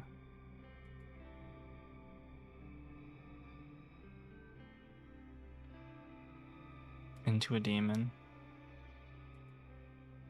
No. No. What did you give me? Cameron looks wildly at the coffee mug. You need to calm down. Understand? What did you give me? I think you already know the answer to that, so why don't you sit down and get it together? The bear's face is so warped, but Cameron honestly can't tell if it's real or not. Was it psilocybin? Did you drug me with shrooms? Brian says nothing, and he's right that Cameron knows. He can never forget this feeling. Oh my god, why? It ruined my life! Cameron is heaving for breath, the sounds of his gasping almost drowning the bear out. Sit down, and I'll explain. But Cameron has no intention of sitting down. The sensations and visuals are just as bad as the last time, if not worse, and he's only at the beginning. The fear and panic reach a dizzying level, and Cameron is running around the table for the door. Then he's on his back, his chest, spine, and back of his head aching. Brian is on top of him, and Cameron is on his back. He can see the coffee mug shattered on the ground a few feet away. Calm down. Remember what I said about depersonalization? The only thing you can do is not think about it. Otherwise, I'm gonna knock you out. Cameron struggles, wheezing for breath. Let me go. Can't breathe. Brian responds by squeezing his arms tighter, leaning more weight on Cameron's torso. Stop! I'm sorry. He doesn't even know what he's apologizing for, just hoping that maybe it'll get the bear to stop. And I thought you were cute when you were smiling. That statement, for whatever reason, is the scariest part of what's happening right now. He starts to scream for the only person he can think of right now. Devon! Help me! Devon! Shut the fuck up. Brian sounds legitimately disgusted as he pulls himself off of Cameron.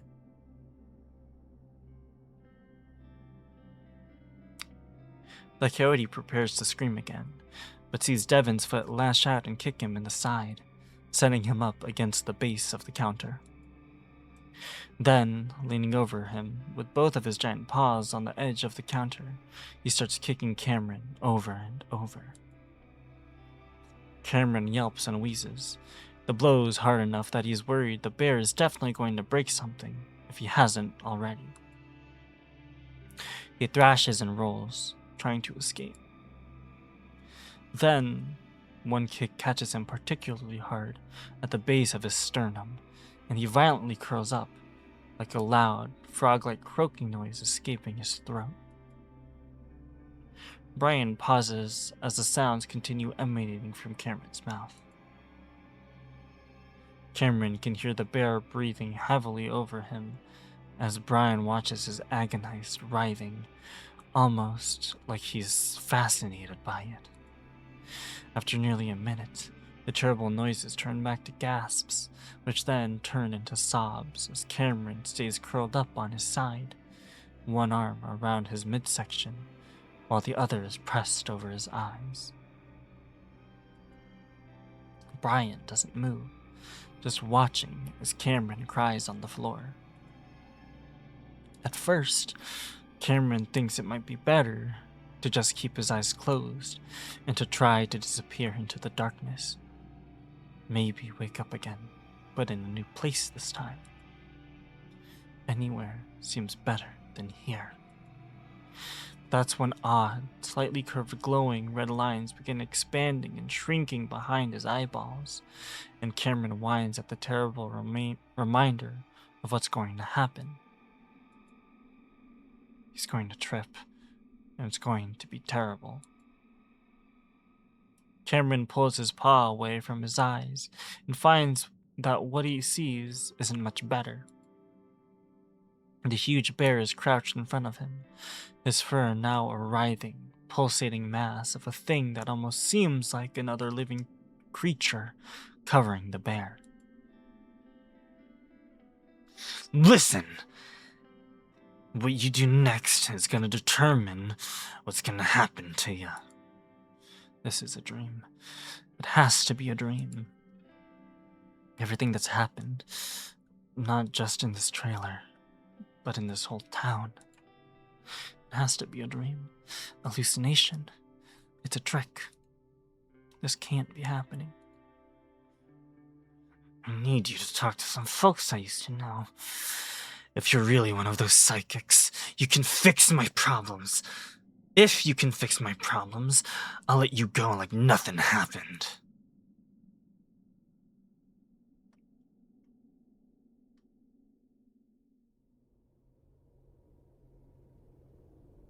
Cameron?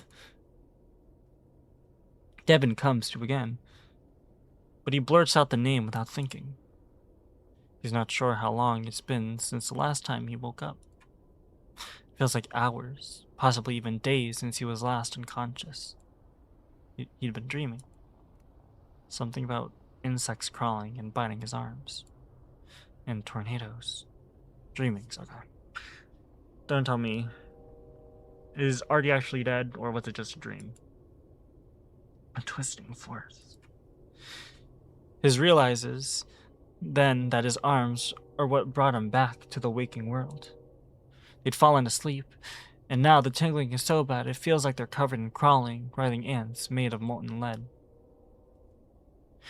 The bear grunts in discomfort as he tries to bring him down from above his head, but he isn't able to. Arms. Asleep.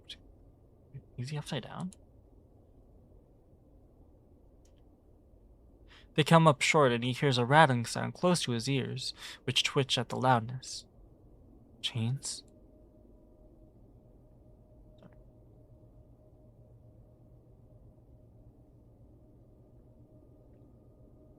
Devon freezes, keeping his eyes closed, unsure if whoever did this to him is close by. Although it's hard to think through all the haziness, the memories come back to him rather quickly. First, he remembers walking deeper into the woods before a strange bear went to his trailer to get something. He came out with a bottle of water, claiming it was for Cameron. Then, after walking further into the dense forest, they came upon a white van.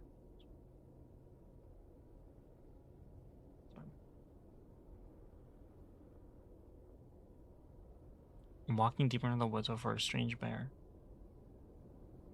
The strange bear went into his trailer to get something. But Artie was there and Brian found us.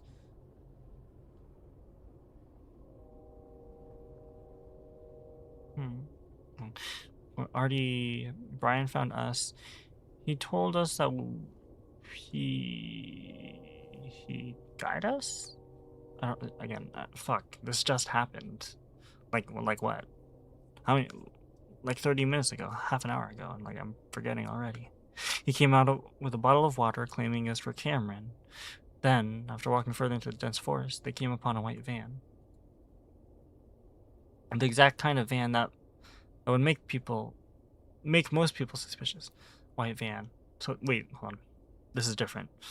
This is the Bronson the Bronson van, right? The van that killed Samuel. No. Anyway, I don't know. Trailer. Unless I'm no. Devon did become more suspicious, but by that time it was already too late. The old bear had a gun on them, had pulled a gun on them, one that wasn't his shotgun, and told them both to get in the van. Artie started to run, and the other bear didn't hesitate to shoot him, aiming for his head. Oh my god, Artie is dead.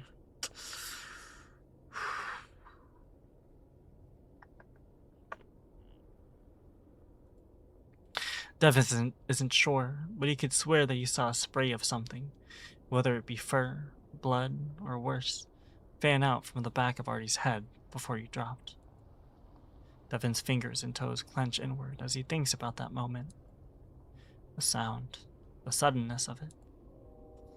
Mostly, he remembers the way Artie fell. It was instant, like strings that held him up. Like strings that held him up had been cut, crumpling so quickly that Devin is sure that he'd been killed.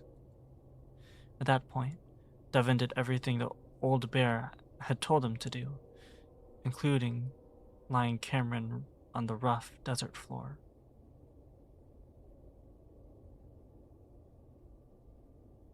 What?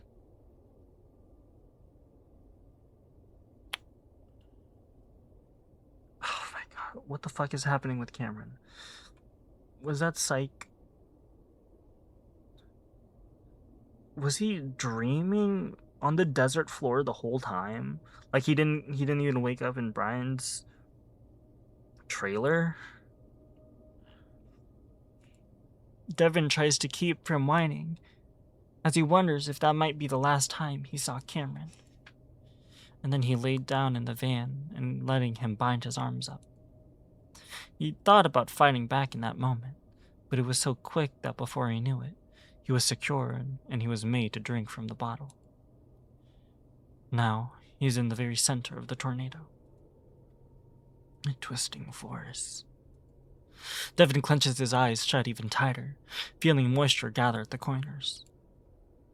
And the point is equal to force times distance. But he opens them a moment later, realizing that his captor would have seen all the movements he'd made. Perpendicular to force. He's alone in the van. His eyes sting, and the bear realizes that he's sweating heavily. This metallic box he's stuck in is hot, almost overwhelmingly stifling. He worries for a moment that he slept through the night, and now it's sunrise and he's about to cook to death in this van. But after gauging the light, he decides it's still around sunset, just a few hours after what had happened. After Artie had been killed. Shit. Devin squeezes his eyes shut again, feeling tears leak out and into the moist fur on his cheeks. He allows himself this moment, but quickly focuses again, knowing Cameron is still out there, with that bear. That's enough to get a rise from Devin, and that builds into a wave into his chest. A wave in his chest. A combination of adrenaline and terror, and mostly fury. While the brutality of this backwoods bear evokes fear in Devin, it also makes him angry that someone, anyone, would feel they have the right to do what the old bear did. He opens his eyes again and takes in his surroundings.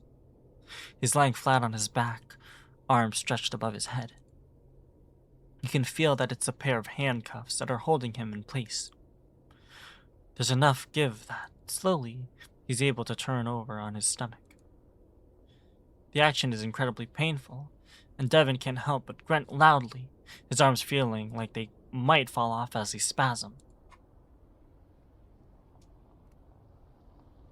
Slowly, painfully, he pulls himself into a kneeling position, getting a better look at his predicament. He realizes then that these handcuffs are more like shackles, meant to hold bear-sized creatures like himself in place. They're bolted into the floor of the van. Devon glances up suddenly, his ears catching what sounds like a faint cry outside the van. Cameron? Devon's voice comes out hoarse and cracked once more.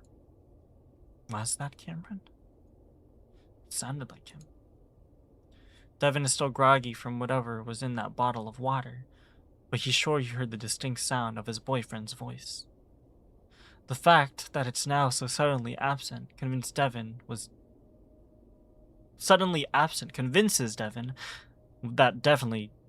that was definitely Cameron. Sorry, shit. My bad. He strains to listen for several more seconds, but can't hear anything. He looks down at the heavy chain linking the metal cuffs around his wrists. Unbreakable. Still, he finds himself foolishly yanking at the shackles, hoping there's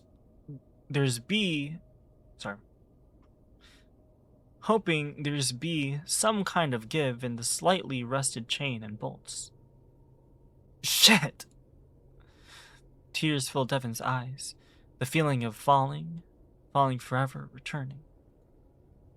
He felt this way only a few times before. The first time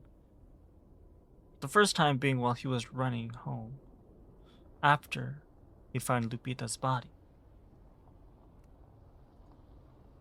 The last time being when he saw Arturo getting shot.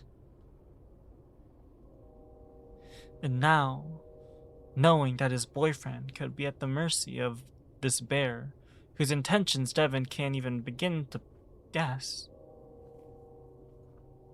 He just knows that they're horrific. But seeing the faces of those people, it changes something in Devon.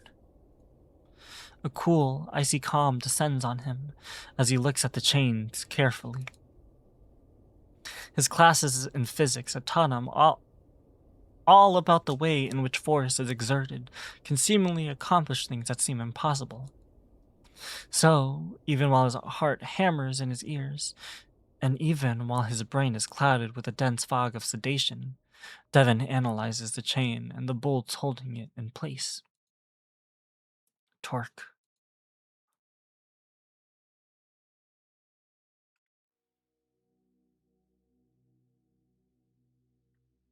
Cameron stays curled up on the floor for what feels like a long time. He had ultimately decided that he'd rather watch the harmless, pulsating arches dance behind his eyelids, rather than the nightmare the trailer is becoming. God, shit. Every minute or so, the reality of the situation hits the coyote, and a burst of whimpering gasps escape his muzzle for a few minutes before fading back to only whimpering. He would stay down there until his trip was over, but Brian ended up pulling him back to where he was sitting. At this point, the coyote doesn't fight the bear, going limp while his body is pulled along. For a minute, Brian tries to get him to sit on the chair, but eventually just gives up, dropping Cameron next to the table where he just lies on the floor. The coyote listens to the old bear moving around the trailer, though it's barely audible over his own gasping sobs. Eventually, those lumbering, shuffling footsteps come closer, and Cameron knows that the old bear is crouching next to him, though the coyote still doesn't open his eyes. Listen, kid, since you ain't gonna calm down, you're taking some Xans. Got it? Cameron listens but doesn't move, afraid to do anything. And then he flinches as a rough, calloused paw grabs up his chin, forcing his mouth open slightly.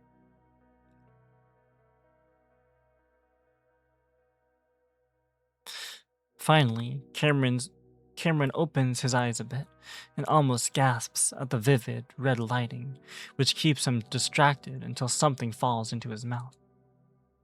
A pill, and Cameron recognizes its distinct bar shape and bitter taste. Brian holds out a cup, a plastic one that Cameron looks at with this undisguised fear.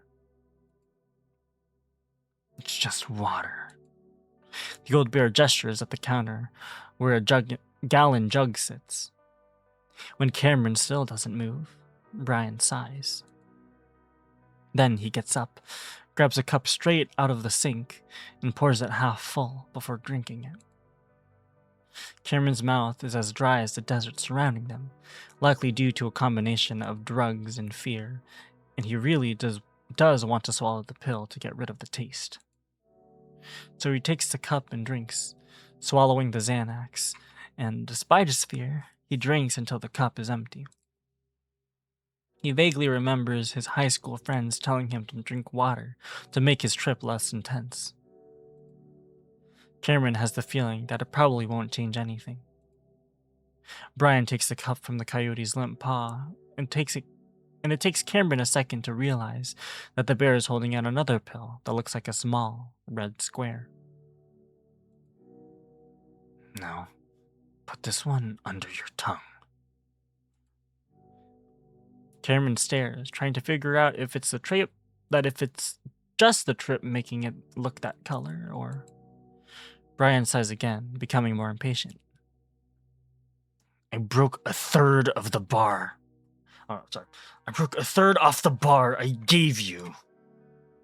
But now Cameron is sure the pill is actually red, and he draws back. A counterfeit pill, and that probably means it's cut with something. Something like opioids. I don't... Brian slaps him, the strike coming so fast that the coyote isn't even sure what happened. The sudden, numbing sting on the left side of his face, along with the bright flash of light, is very, very familiar, though, and Cameron feels as though he's traveled 7 years back in time.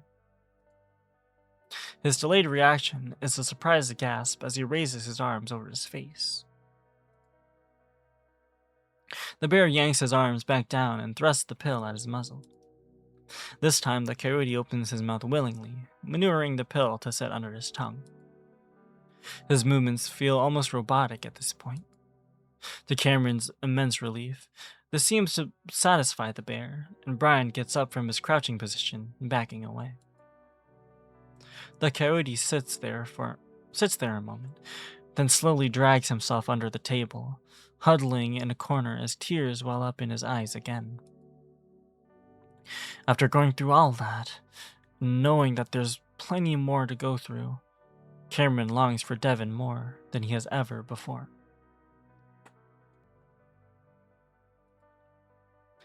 He waits until the pill dissolves before asking the question that he dreads hearing the answer to. Is Devon the bear? Is he still alive? If this giant, violent bear had encountered Devon and Artie, there's no telling what he might have done to them. His heart drops as the bear seems to hesitate. Please, tell me the truth. Cameron needs to know. The bear's fine. He's locked up, but fine. His tone sounds genuine, and even though Cameron will never trust him, he has to hold on to some hope. And if I do this for you, you'll let him go too? That's the plan. Your boyfriend. Cameron isn't sure how best to respond to that, so he doesn't. Brian shrugs. Doesn't matter much to me. Just do what I tell you to, and you'll both be out of here by tomorrow.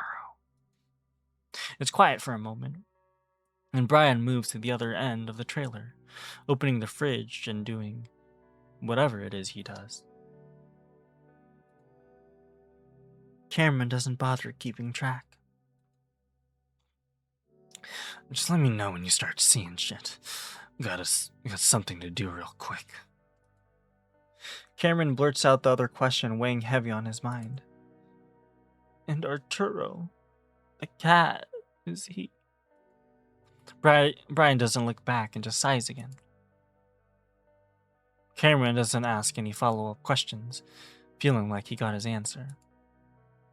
The thought that Artie might be gone is too messed up for his drugged-up mind, especially because he feels certain that he can't be gone. Cameron can't explain why, but he just feels it. He feels Dev, and he feels Artie. Brian stands next to the door, holding a plastic water bottle.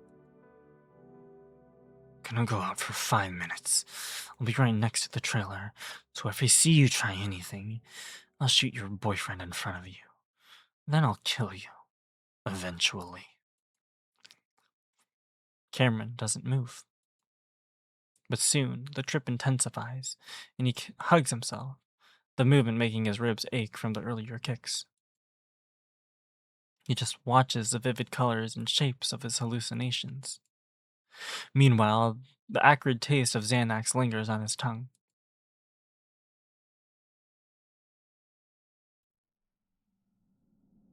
He hadn't felt any pain. He doesn't feel any pain right now, either. Not physically, at least. It's something deeper. It's about who he used to be, and who he is now, and who he's about to become. Something profoundly terrible has happened, and it's changed everything.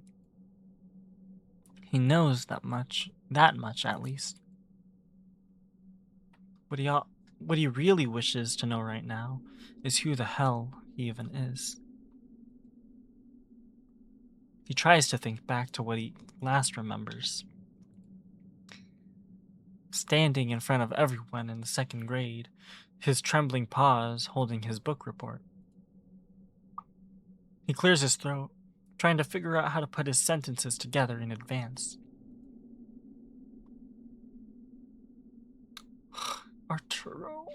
Oh my god, we're getting this shit from Arturo's point of view. Oh my god, oh my god, oh my god, oh my god, oh my god, oh my god. Speak up, Arturo. The whole class needs to hear you. Arturo. That's his name. Arturo Herrera. Is that? I don't know how to roll my R's properly. Herrera. He opens his eyes.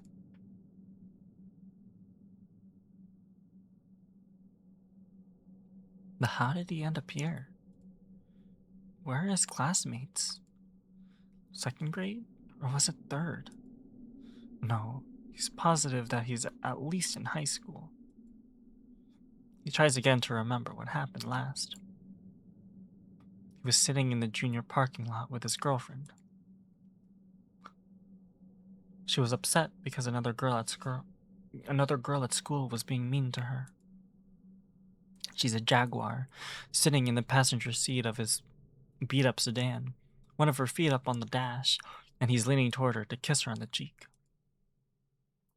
What's her name? Sarah Mendoza. Or was it Montoya? But now he remembers that they didn't last long at all. Maybe only a semester. Probably because he sucks at comforting people. He always says the wrong thing at the wrong time. But he still had several girlfriends after her, up until... Maria? His voice is so alien, so strange, it startles him a bit. What's even more strange is how hard it is to even say her name. He stutters, and he has to chew around the syllables like he's biting at the letters. As he does, he notices a sour taste in his mouth, and he can smell vomit. Looking at the forest floor in front of his face, and he sees a dried mess of what he's sure is the source of the smell. Bits of something orange and mushy, and chunks of what he of what he recognizes as jerky. Things are starting to come together, but it takes a long time, maybe even an hour as he goes in and out of consciousness. Maria, Pueblo, Devon, psychology, graduation, behavioral tech, road trip, accident, echo, Cameron, THC cartridge, visions, ghosts, panic, bear, gunshot. Gunshot. He's been shot. Only now that he realizes his current position, curled up on his side, arms folded up in front of his chest.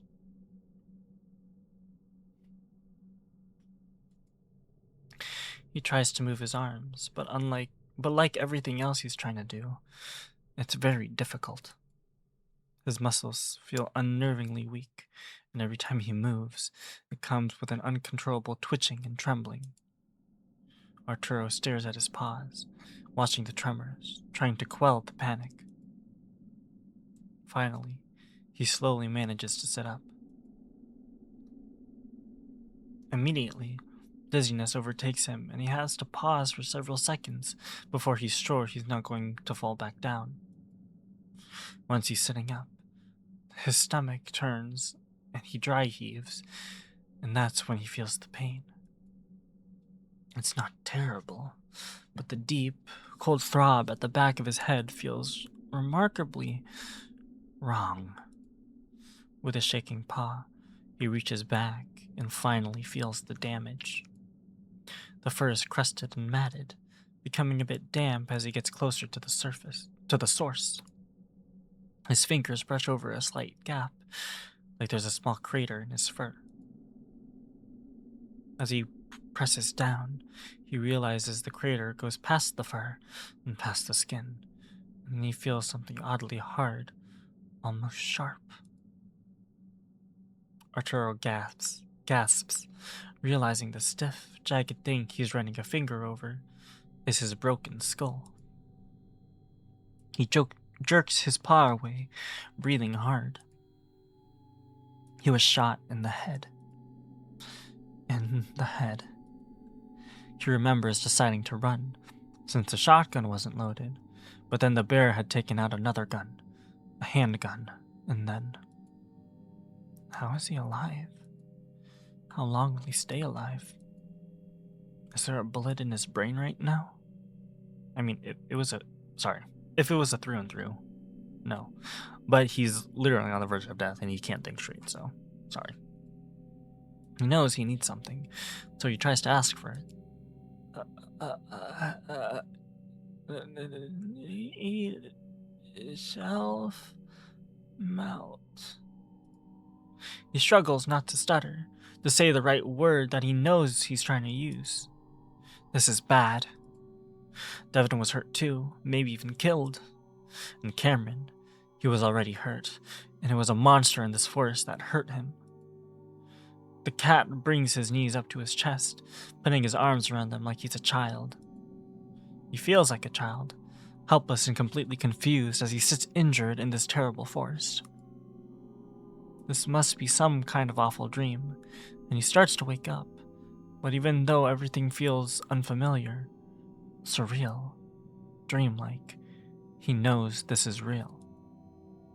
Arturo feels his face crumple as he starts to cry, pushing his forehead against his knees. Need summon something. No, wrong words. I need someone. There's some relief as Arturo feels like he's improving at least a little bit. Maybe this is only temporary.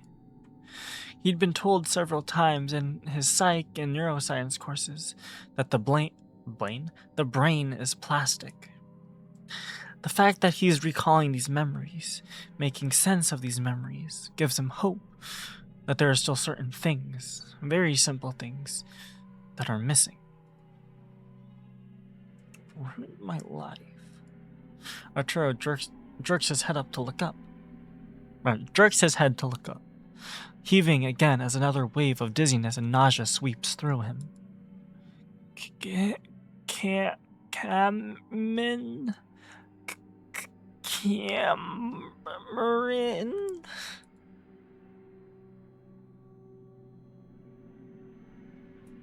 He looks in the direction of the sound and sees a trailer, partially hidden behind tree trunks and bushes, about 30 feet away. Oh, fuck. What if Arturo isn't actually dead after that headshot? Maybe he really did just go unconscious. Maybe Brian. Maybe Brian realized that he didn't actually die, and he took Artie to this part of the woods, just outside of his trailer. And if so, what if the business that he's taking care of, that's right next to the trailer, is dealing with Artie? Oh my god, oh my god, oh my god. My mind is racing. Did I read this already? Sorry, I'll read it again. He looks in the direction of the sound and sees a trailer, partially hidden behind tree trunks and bushes, about 30 feet away. His right ear pops loudly several times and he rubs it, feeling fluid come out. He knows it's blood. The cat slowly begins to stand up, and immediately gets a terrible shock as he realizes the weakness he'd felt in his arms is also in his legs. He struggles and stumbles his way to the tree, trying not to panic again before finally leaning up against it.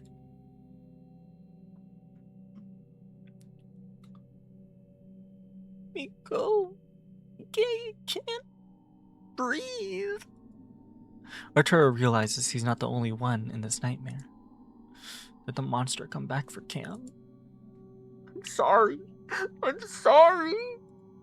Arturo starts moving towards the trailer before it dawns on his shattered, bewildered mind that he's looking at the bear's trailer.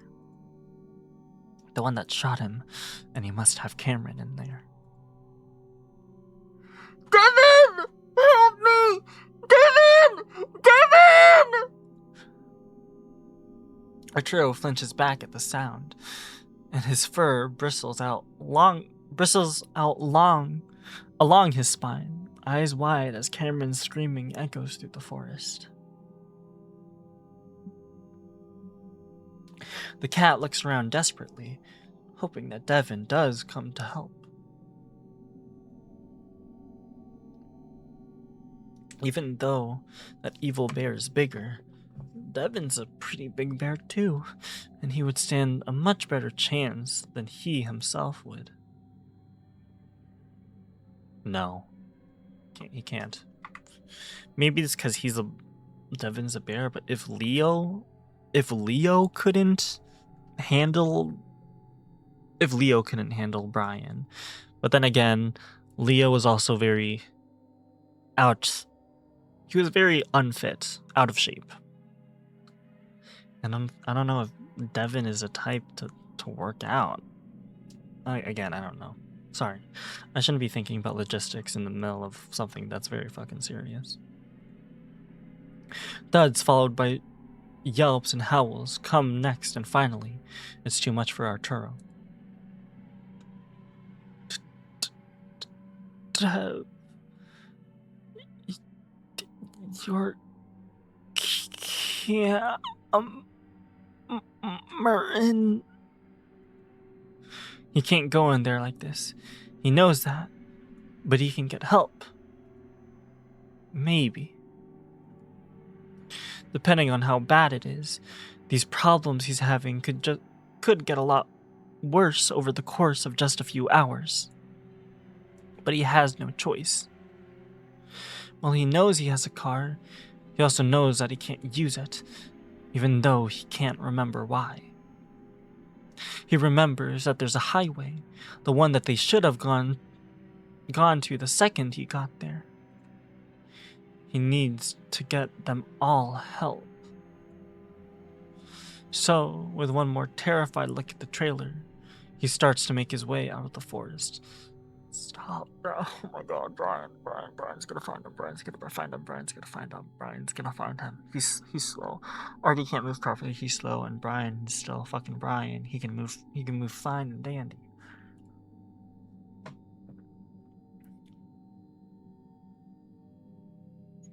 At first, Arturo is filled with a sense of hopelessness as he finds out just how hard it is to walk, with his right side being almost limp. It feels like half of his muscles have just wasted away. But after some trial and error, he finds that if he widens his stance a bit and swings his arms in a way that looks a bit lopsided, he's able to keep his balance. His pace is reasonable as well, so swallowing down his panic again, he makes his way back onto the dirt road. The wide dirt road where he could easily be spotted. Oh my god, I'm panicking. Oh my god. Even through the disbelief of his situation, and even though he's terrified for Cameron and Devon, he feels something deep down that's even worse. He tries to ignore it, but it gnaws at the back of his brain. He's dying, and he can feel it.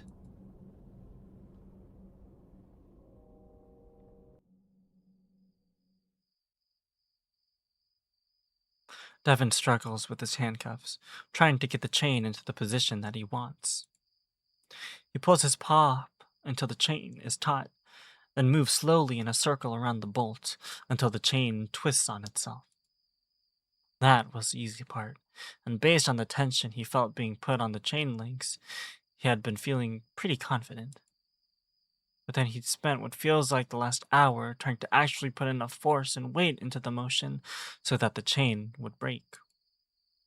While the twisted chain is taking most of the pressure off his own wrists, it still hurts.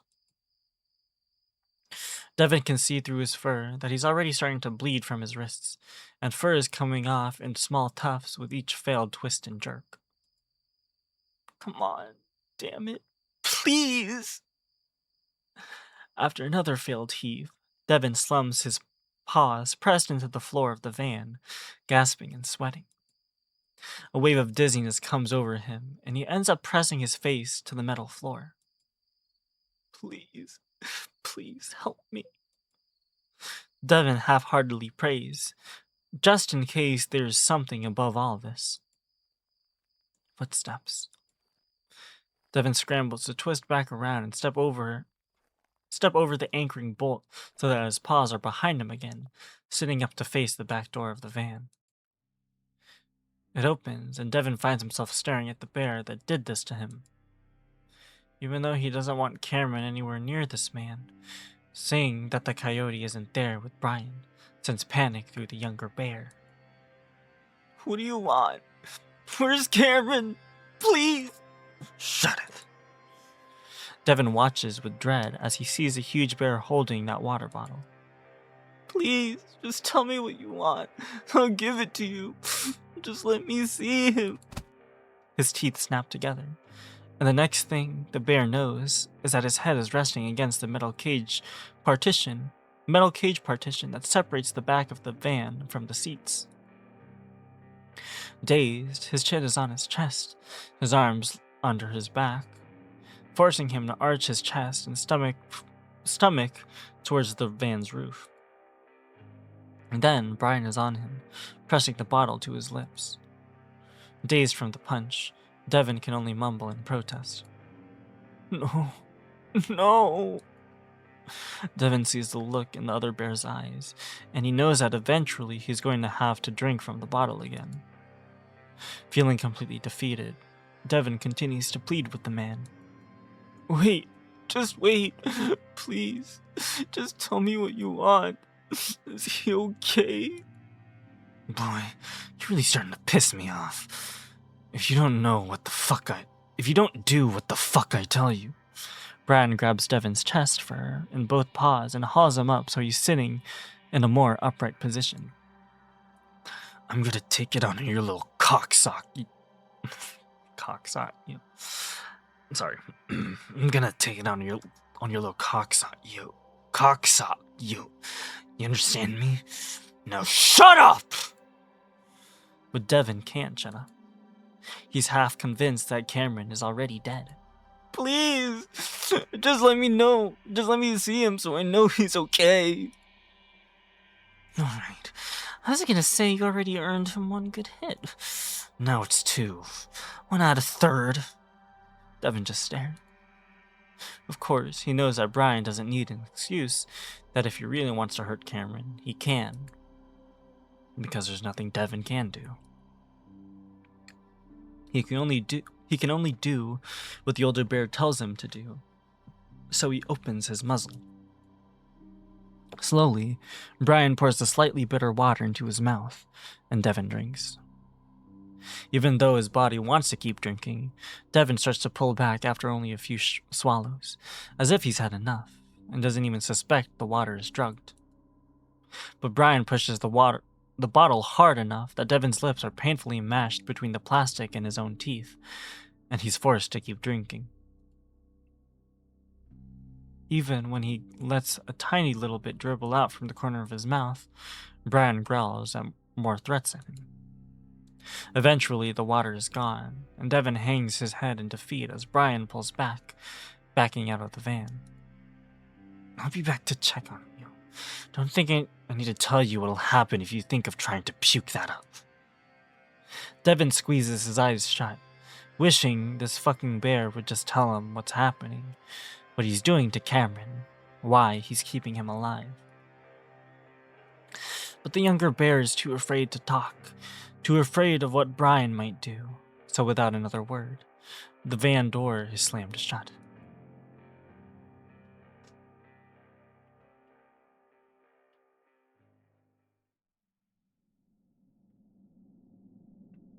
Cameron stays under the table, the Xanax having kicked in fully by this point, leaving the coyote in a bit of a quiet, stoic haze.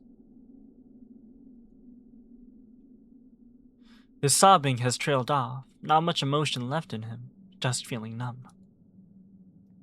His trip is getting more and more intense, and he knows that the peak is nearing, maybe in another half an hour. Still, he begins to notice things that he's sure aren't part of his trip. A presence not too far away, one that he knows very well. Okay. So I'm hoping, I'm praying Brian doesn't see, or Brian is assuming that Argie's dead. So when you put him out of sight, it's somewhere that, no one will come here, because basically a fucking ghost town, kind of. Not really. But hoping Artie. Fuck. Hours? Artie would not. I don't feel like Artie would have hours. Maybe an hour at most, but like with his injuries? Fuck. If it's a through and through, he's basically dead. He'd be dead by the time he reaches his car, let alone the highway. Sorry. Dev, with no idea what he's doing, he instinctively reaches out towards that warm energy, but then he's interrupted by another presence he doesn't recognize, one that's much closer. Cameron gets on his paws and knees, looking out from under the table.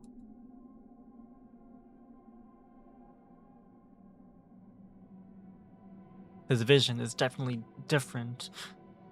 This vision is definitely different than anything he's experienced before. Scary shit.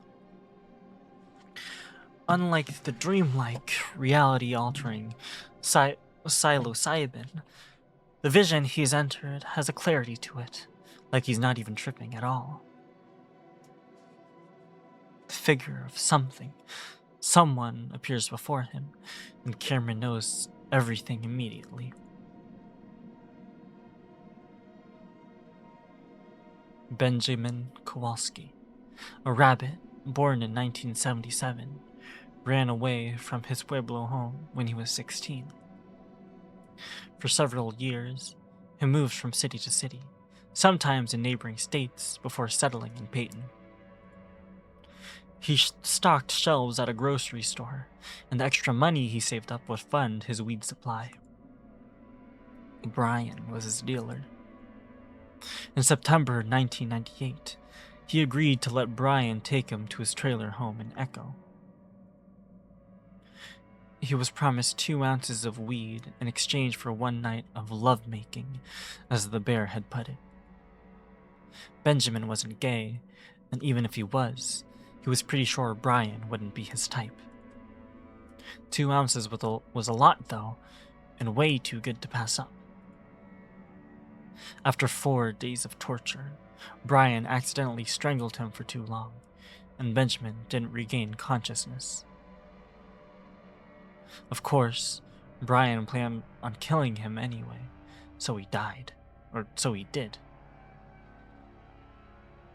The bear was only disappointed that he didn't get a few more days with him. Timothy Esposito was a skunk born in 1985 in the Midwest. His hometown was a large, industrial city, one that had been in decay for his entire life. So he transplanted to Mesa, and in May 2005, that was where he attended a BDSM-themed event in an unused warehouse.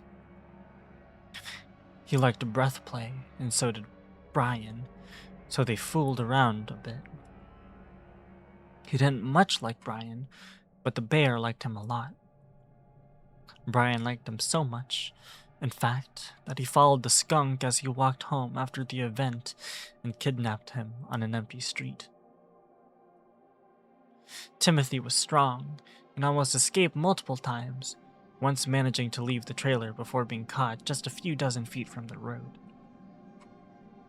Brian continued their breath play, except now it wasn't play at all, and after 2 weeks, Brian again suffocated his victim for too long. This time, Brian thought he was fairly successful in keeping his victim alive that long.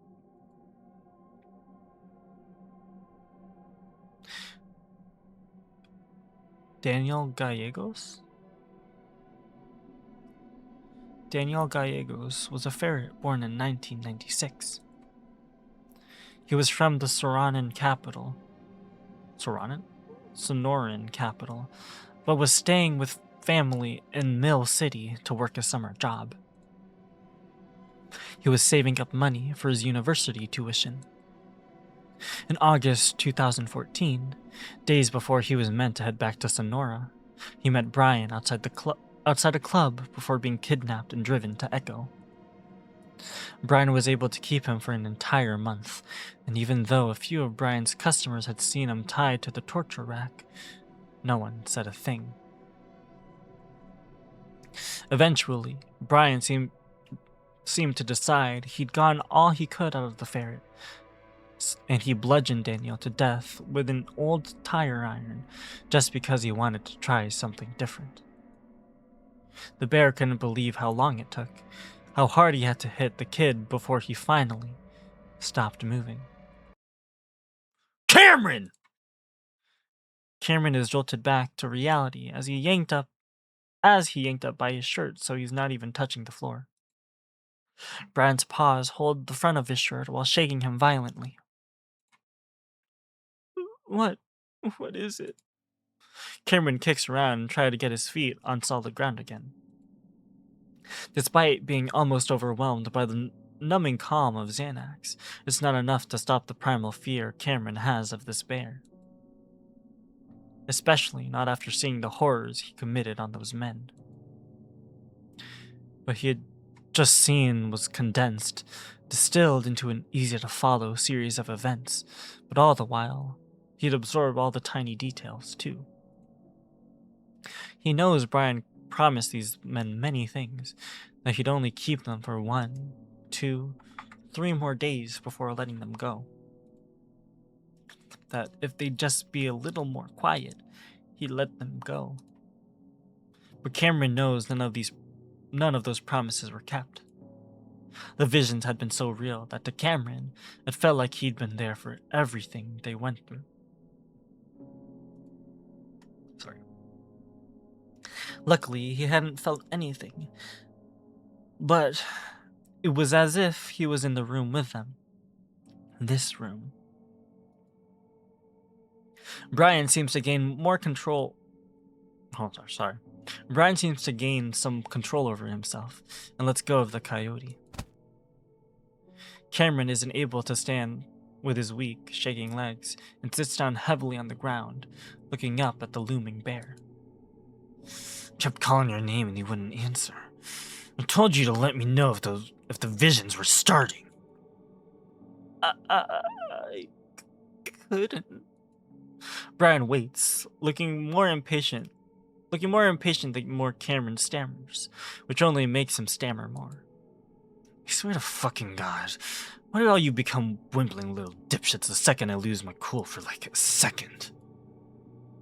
He reaches down, and Cameron cringes as he's yanked up to his feet again. It's clear that Brian wants him to keep standing this time, so he does, steadying himself against the table behind him. Quit that crying. He does his best to stop, but the sobs keep coming. Brian, the visions, the people he'd just felt, it's not an easy thing to just shrug off. I said to quit, not be quieter. Cameron's mouth dries up even more, his tongue now sandpaper against the roof of his mouth, as the fear helps shock him into a statue-like state. Cameron knows he owes a lot to the sedative right now. Without it, he wouldn't be able to stop, and Brian might kill him. That's better, but faster next time. Got it? Okay. Cameron opens his mouth to answer, but finds himself yanked forward suddenly, only to come to a horrible, jarring stop as the bear slams his knee into the coyote's torso. Cameron watches the luminous arches writhe about, convulsing, almost like they're mirroring the coyote's inner turmoil. The knee is so big compared to himself that it seems to cover most of his stomach. You can thank your boyfriend for that one, and he earned you one more. And he still earned you one more. Brian finally pulls back and Cameron crumples to the ground, unable to process what Brian is saying. Not that he'd be able to understand it anyway. The coyote lets out guttural groans over and over again. What's that you're saying? Brian taunts him from above, and Cameron responds with a whooping gasp, pressing his face into the floor in agony. I asked you a fucking question! Cameron is lifted into the air again, feeling his feet kick around for purchase on the ground, as he once again dangles from his shirt, the fabric stretching to the point that Cameron can hear the threads popping on his collar. Cameron cracks open an eye and sees Brian drawing back a huge paw, and Cameron manages to choke out a few words with the tiny amount of air he's gathered into his collapsed lungs. Nothing. Cameron wheezes loudly between the words, knowing that this is exactly what Brian likes. But how can he stop himself? He's not even sure if stopping himself will help. Maybe that will only trigger Brian to hurting him more. But to Cameron's disbelief, the bear pauses and slowly drops his fist. Cameron sees the wild look in Brian's eyes gradually leave as he stares at the gasping coyote in his grasp. Good. Guess I'll save the other for later, then. The bear lets go, and Cameron slumps back to his knees, curling up again in the fetal position. Now, what was it you saw?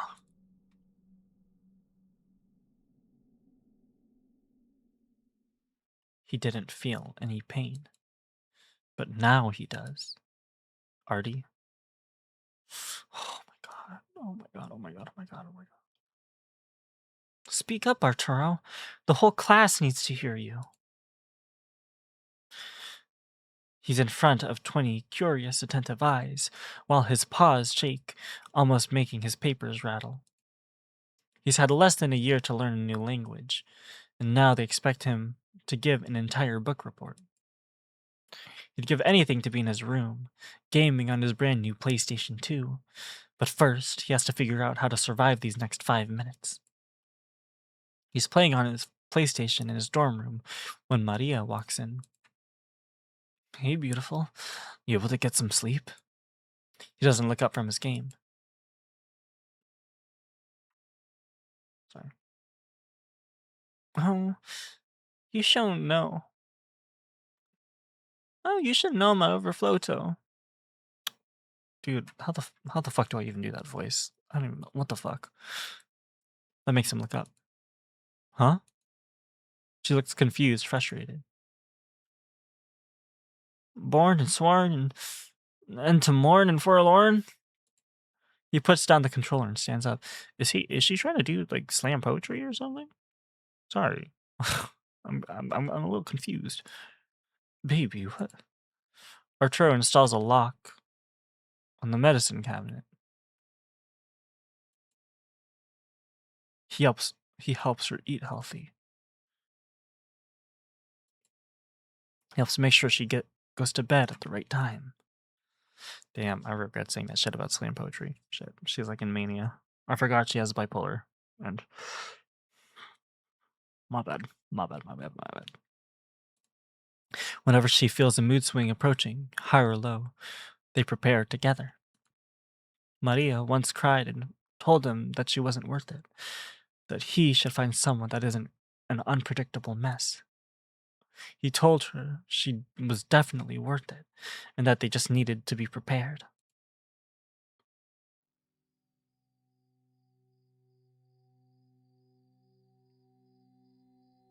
Arturo opens his eyes, and then cringes at the ache of his head.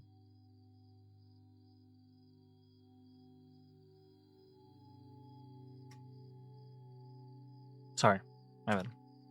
I was just thinking it wasn't a through and through shot, because if Arturo ran the other way, then he would have shot at the back of his head. But still, I kind of assumed. This is my fault, by the way.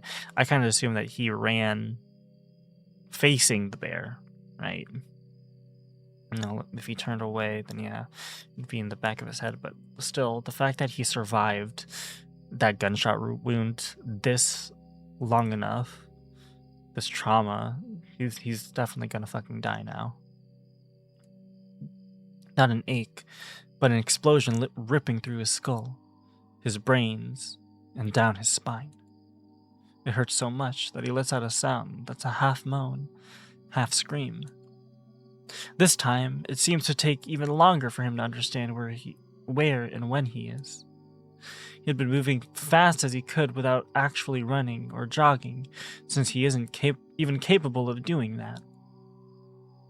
He guessed he had probably made it 2 miles away from Echo, so 7 more to go. He had just been thinking about how he was walking almost exactly like his grandfather did after his stroke, and Arturo had thought, now we'll actually have something to bond over before it happened. A dizzy spell, unlike all the others, made him stumble, like he was looking over the edge of a cliff. And then anxiety like he'd never known before overcame him, making his heart beat so fast Arturo was convinced it was going to explode. He got on his knees, started praying for help, and then... Now he's here, on the ground, his nose and forehead stinging from where it slammed into the asphalt, and the rest of his body just aches. He'd had a seizure, and even though he's never had one before, he knows what happened. At least he was on his knees, so his face didn't have far to fall. Still, he's left feeling so exhausted, so defeated that he just wants to lay there. He had been in a half-dream state, completely confused as he stared around him, memories flicking through his mind like a viewmaster. An hour had passed, maybe two, before he finally understood what his situation was again. He almost wants to go back to that confused state, pretend it's a dream. But now he's crying, because how is he going to take care of Maria if he can barely walk, barely talk? She's good at taking care of herself, but he just needs to be there, just in case. He needs to live, and he needs to get better. And while he's glad to be out of Echo, he knows Cameron is still there, and if Devon is gone too, he knows the bear would only want him to save Cameron. Get up, Arturo. All your friends need you. Eventually, he slowly sits up, his paws shaking so badly. He's worried he's having another seizure, but eventually he steadies himself. He needs to keep moving. So, with a deep, shuddering breath, Arturo starts to carefully get up, and that's when he sees it. Socket Man. Socket Man. Is that raincoat? Is that the raincoat man that what was it called? Like Cameron was seeing? Like this is class, but again, that's Socket Man. Again, I already said spoilers for Echo at the beginning of this video. It's still Socket Man. If I remember, he usually appears at, I want to say, important events at Echo, as in whenever someone is seriously hurt or about to die. The Socket Man could teleport. He warps time and space and shit, and that's pretty cool about him. Because, again, spoilers for Echo, even though I said it before. Socket Man is Flynn, or at least a version of Flynn. Man, it's tragic thinking about how Flynn's route ended. How he never really got a happy ending. Desperately searching for answers to Sid's death when the answer was in front of him the whole time. It stares, and Arturo just stares back silently. In that moment, he's sure that he actually did die, and what he assumed was a seizure was really just the end. And now this thing, this embodiment of death, is here to take him. Because, like, I remember back in Echo, I think Socket Man, he messed with whatever car Duke was driving, because Duke was kind of like a threat to Chase and all of his friends. Now I wonder what he'll do in this case. I think it's also kind of implied that Flynn, he was slowly losing himself, and this version of Flynn, this might not even be Flynn anymore. I think there's like fighting between him and Samuel, I think. I don't know. I don't remember. It's been months since I read Echo, so I wonder if he'll do something to him. Instead of moving toward him, though, or really acknowledging him in any way, it doesn't move at all. Arturo notices something out of the corner of his eye, and though it's distant, he sees light. Headlights. Multiple headlights moving in both directions on the landscape. The highway.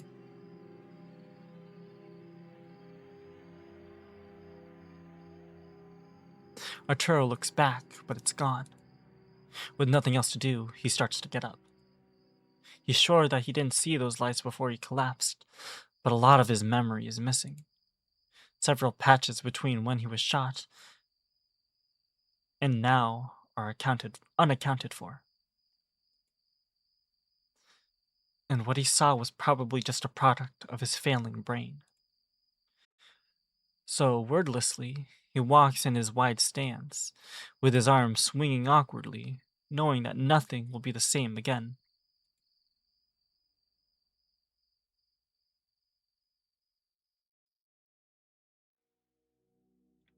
After telling Brian everything he can remember, the bear seems satisfied. Did you try and talk to him? No, I didn't have time. Brian waves away the coyote's excuse. Just do it next time.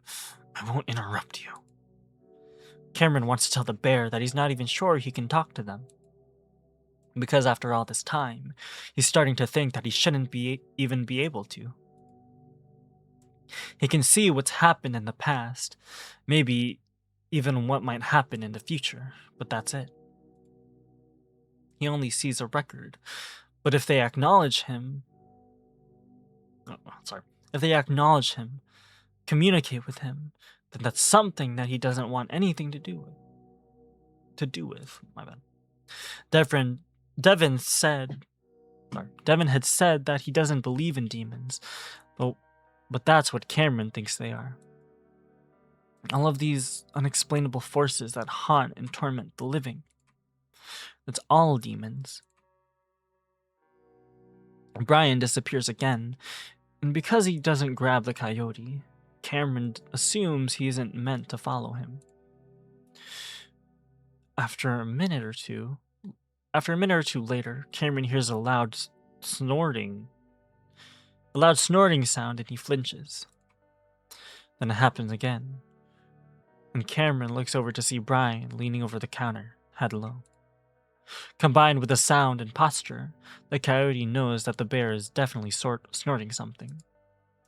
He'd been in a similar position many times in the past. Either way, he's not about to ask the bear what he's snorting. He can only hope that it's something that knocks Brian out, or at least slows him down. After sniffing and dabbing at his nostrils, the bear returns to Cameron's side.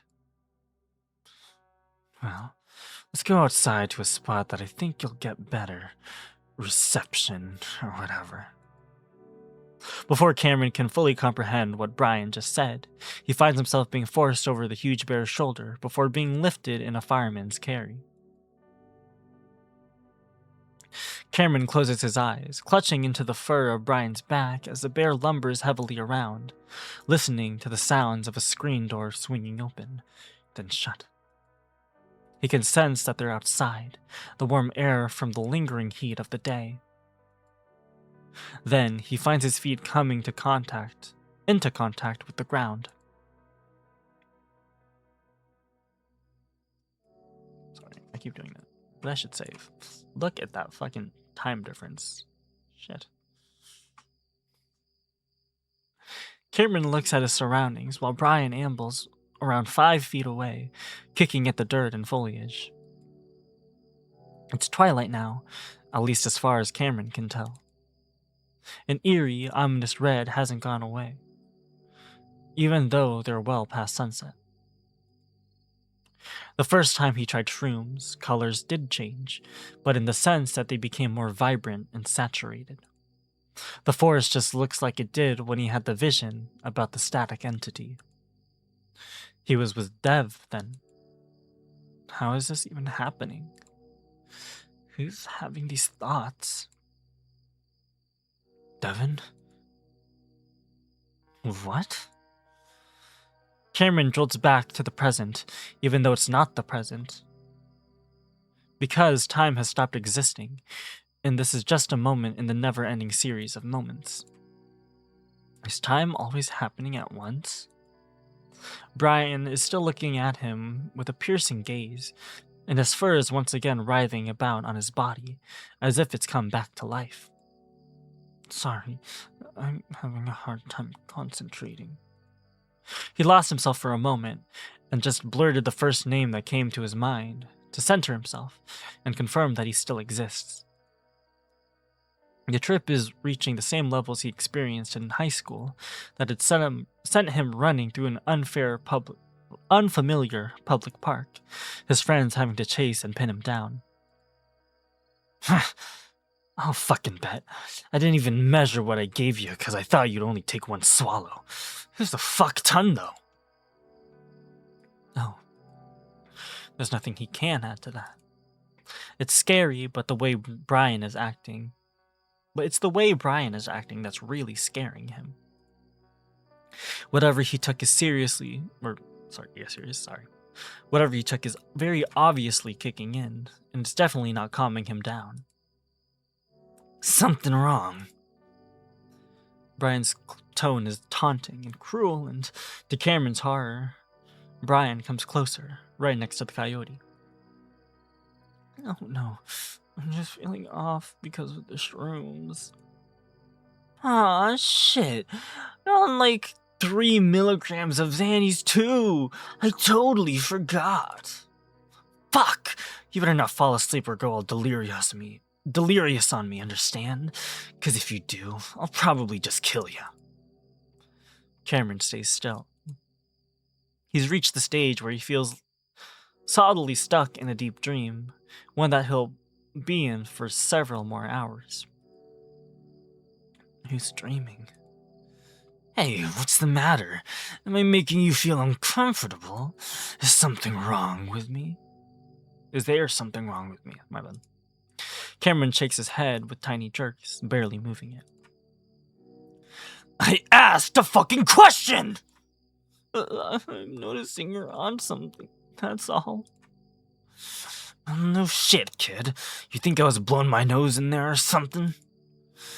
I was thinking maybe we were going to see things together, and you'd take a downer, but it looks like you're on an upper. I don't want to see that shit when I got you. I don't like the ones out here. That's why I took it. I want to guess what I'm on. Cameron doesn't, but now that he knows cowering isn't going to help him, he plays along. Maybe cocaine, Adderall. You fucking kidding me, kid? Adderall? Do I look like a college brat trying to pull an all-nighter? Shit's like a cup of coffee to me. Cameron doesn't say anything, but Brian keeps quiet, like he's waiting for the next guess. Meth?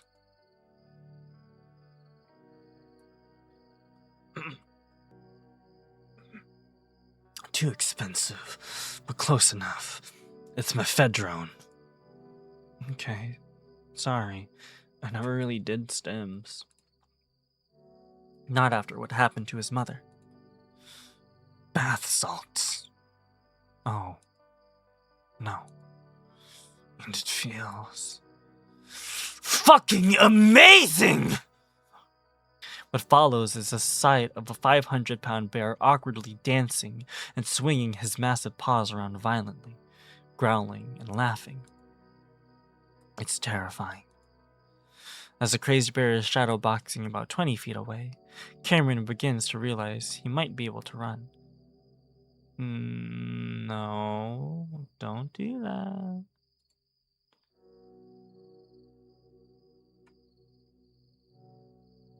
With his muscles weak from the sedative, and his mindset absolutely fucked from the hallucinogen, he might not be able to outrun Brian. He's starting to forget that he even exists. Still, he might be able to hide. The desert is full of cracks and crevices that he might be able to squeeze into to wade up. Brian is there, heaving for breath. Fuck! Gotta relax. It's been a while, so I'm getting a huge rush. Gotta remember, I ain't as young as I used to be. My heart's probably gonna give any day now. Please, please let your heart give out. Please just die and let this nightmare, this decades-long nightmare you've created, end. Way too much. Anyway, it's making me forget that what we're even doing. Remind me again, little buddy. Brian smiles at the young coyote, and Cameron takes that as his cue to smile back. If Cameron is remembering correctly, stimulants make people more empathetic, And he hopes he can tap into that. I want to help you calm down some spirits. Cameron wants to say, and then you'll let me go, but Brian doesn't keep promises, and bringing it up seems like a bad idea. And now that they're outside, Cameron is sure he can feel Devon's presence, alive, but hurt, and the coyote is desperately trying to figure out what to do next. But Brian seems to know exactly what's on Cameron's mind. What about your bear? Maybe I was getting the wrong impression. But I thought he's your boyfriend. Of course, that's why I'm doing this. Oh, fuck! I forgot to tell you, he overheated in the van. Got distracted with you and left him in there too long. A few seconds pass, during which Cameron's mind is telling him 10 different ways to react. Cameron knows for a fact that Devon's alive. But should he act terrified to satisfy the bear? Brian interrupts with a giggle. Nah, he's fine. Just wanted to make sure the feelings between the two of you are mutual. Your face said it all. Brian laughs again and even lets out a high-pitched whoop that echoes around the quiet forest. Not knowing what else to do, Cameron does his best to go along with Brian's game and forces a laugh. Holy shit, you really got me there. I thought my heart was about to give out. Damn, you're cute. Cutest little Yoda I've ever seen. No thanks. You know drugs, they make everything seem better. I think I'm more on the ugly side of things, if I'm being honest.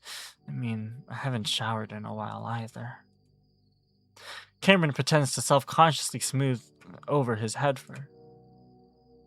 Nah, you were cute before I amped up.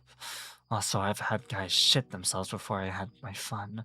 Either because they were scared, or they thought it would stop me from doing what I did. It didn't, because this shit I'm on makes me horny as fuck. So not only do you look cute, you are cute. Thinking something like that might help you. Of course. Cameron saw the torture Brian inflicted, and the bear had to be drugged up whenever he was doing it. Cameron can especially remember Daniel's experience and his thoughts. Daniel Galeo? The student from Sonoran? Shit. 10, 20, sometimes even 30 hours of nonstop physical and mental torture, and it would go on and on and on and wouldn't stop until the bear's exhausted body would pass out. Then he would sleep for an entire day, sometimes longer before the process would begin again. Luckily for you, we've got more important things to do. Come on, come stand here next to me. Okay, I'm gonna help you. Cameron tries to make it sound like he's on the bear's side. Who's thinking these thoughts? But as Cameron moves to stand beside Brian, it finally seems to sink in that Brian is going to kill them. Not because it's obvious, but because he's starting to pick up on the bear's thoughts. He's reading his mind. He thinks he murdered Artie, but he didn't. For whatever reason, either because he's outside, or because he's tripping out even more. He's certain of that, dude. No, I'm gonna save that thought for the end of this, if I remember. Sorry. He'd never been the closest of friends with the cat, the two of them a bit too different to really hang out or talk without Devon being involved somehow. But Artie was a constant presence in his life for more than 2 years, and he knows that feeling. That amalgamation of a person that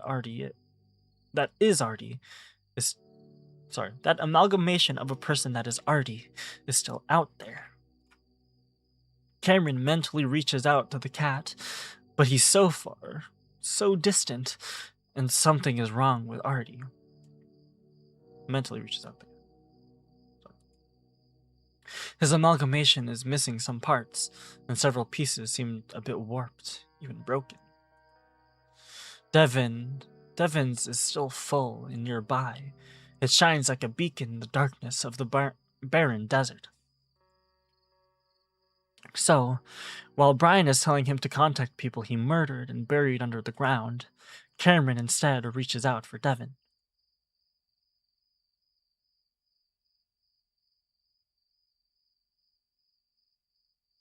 A few minutes after Brian left, Devon became frantic. Even though he knows it won't help, it will only make things worse. The instinctual part of his brain overwhelms everything. With a low, bearish grunts and growls, he yanks and pulls the lunges with all of his weight, just trying to get something other than his own wrists to break. He's already contemplating dislocating, or even breaking his thumbs to pull his paws out of the cuffs, like he'd seen characters do in some movies. But just by looking at the metal, he can tell they're too well fitted for that to do any good. He could gnaw his thumbs off and he'd still be stuck. So he just yanks until blood is seeping into his paw fur, and even with that added lubrication, they don't budge. Please, please, please. It's the only word he says with each grunt of exertion. Finally, as the drugged water begins to take its effect, Dev slumps on his side, crying. He sobs harder than he has in his adult life. Cameron, I'm so sorry. Cameron, please. He killed them, all because he needed to find out. Turns out he will find out because they're going to die. How could he do this to Cameron? How could he be so stupid, naive, inconsiderate, selfish?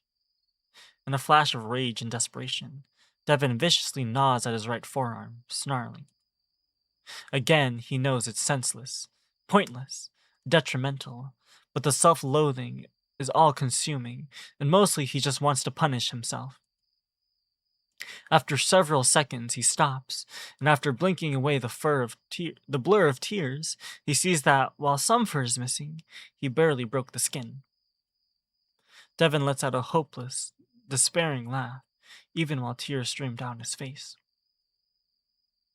The metal enclosure makes the laugh sound loud and hollow, and that's when Devon stops as he realizes how unhinged he sounds, how he shouldn't be acting like this. He doesn't have a right to back down. His friend is dead, and his best friend... Devon knows he needs to do something he can to get out, or he has to do everything he can to get out. The next time Brian is within reach, he's going to do everything he can to make sure he dies. He'll rip his throat out. But while that fire is rekindled in his chest, he can't fight whatever drug the bear gave him. Devon suspects that it's making him a bit delirious, too. Either way, it's powerful, and Devon knows he probably won't be able to do much for another hour or two, so he lays down, trying to keep his ears open so he can be ready for the old bear if he comes back. If Cameron dies, it doesn't matter if I escape. I won't be able to live with that. Maddie!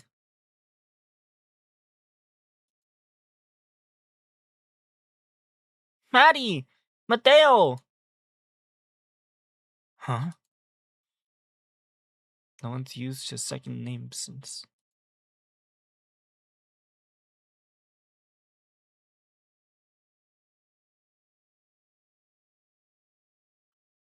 Devon? Mateo? Why couldn't you just watch her?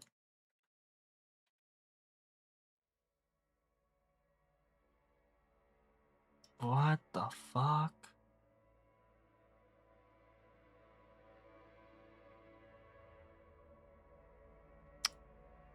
Devon! Devon stays curled up because he knows he imagined that, or his brain is playing tricks on him, or... Devon, it's me! I'm here! Cam? Devon stares at the swirling patterns and lines. Are you okay? No. None of us are okay. You are not okay. I don't even know if you are alive. Devon tries to move toward Cameron, but he stays at a constant 10 feet away, no matter how hard the bear tries to get to him. Devon, I am real. Cameron carefully enunciates each of those words. I'm doing this through, like, my mind, I think. I'm fucking psychic, remember? Well, now I know this is my bullshit. This is what got us into this nightmare in the first place. Devon. Yeah, you know what? Fuck you! You are exactly what I thought you were. You don't exist. My sick, fucked up mind is making up this version of you that I have no right to create, and... Devon's voice trembles with emotion. He's never had a dream where he's felt this real before, this alive, and of course, it's happening when he's at his absolute worst.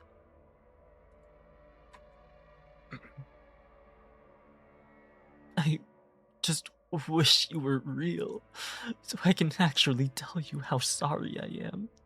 But I can't take any of this back, even if we somehow make it out. And you look fine, but I know you're not fine, because you're with that goddamn bear.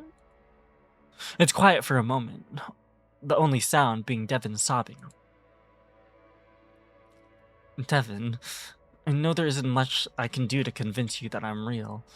All I can say is that I am real, and that I love you dearly. I love you too. And yeah, Brian is hurting me, just like he's hurting all of us. What's he doing to you? What happened to me not being real? Well, just in case, are you okay? The look on Cameron's face makes Devon's stomach drop. Well, not really, no. But he's keeping me alive, so that's what's important. But you see those patterns? Yeah. Well, Brian drugged me with shrooms. I'm tripping absolute balls right now. Hallucinogens enhance my abilities, and I think I kinda created the space. I can't really make this stuff up. Well, maybe you're right. But he drugged me too, you know? This could still all be me. You don't give psychedelics to someone you're trying to sedate. Anyway, it turns out I'm not that different from my mom. It's all arches. I see them when I take certain drugs. Devon looks up at the patterns, and for the first time, he feels like this might actually be Cameron. Cameron? It's me, yes! Cameron! Oh my god, please let this be real. Baby, I'm so sorry. No. We don't have the time right now. Also, I kind of read your mind, so I already know. Sorry about that, by the way. It's just happening automatically. I can sense Brian's thoughts too. And I know where you are, where the van is, that you're in a set of handcuffs, and I know where the keys are, and I'll get you out somehow. Cameron, honey, please don't do anything that might get you hurt. Please. Devon sees Cameron's lips tremble. Devon, you know I can't promise that in this situation. Neither of us can, but we're doing this together. Cameron! Shit. Brian, is he there with you? I'm gonna be fine, but I gotta go. I love you. Cameron! No, damn it. Please. He crumples into the darkness, feeling helpless. He should be there with Cameron, not here, sleeping and doing nothing. We're doing this together. With a great deal of effort, Devon smothers the frustration and terror, knowing that he should have some faith in his boyfriend. If Cameron thinks he can do this, then Devon realizes he has to believe him. But doubt that it'd been real at all starts to creep in again, even though Cameron had convinced him at the time. So he continues to rest, waiting to see if his coyote comes to free him, and hopefully, then, he can finally get his claws on Brian.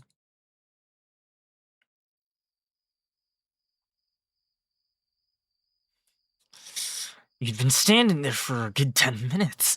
So, what'd you see? Well, I'm having trouble because they won't talk to me. Oh, and why is that? I think it's 'cause you're here, and they're scared of you. Maybe if you... Cameron screams, clawing and clutching at the huge fist on his ear, Brian twisting it viciously before lifting it up so that Cameron's feet actually lift off the ground. He didn't know it was possible to feel that much pain from his ears, even though he knows they're sensitive. Ah! Stop! You sneaky fucking faggot. He violently shakes Cameron, and the coyote twists his body, grabbing the bear's forearm and trying to get his legs lifted up and wrapped around the bear's bicep to lessen the pressure, but Brian won't allow it.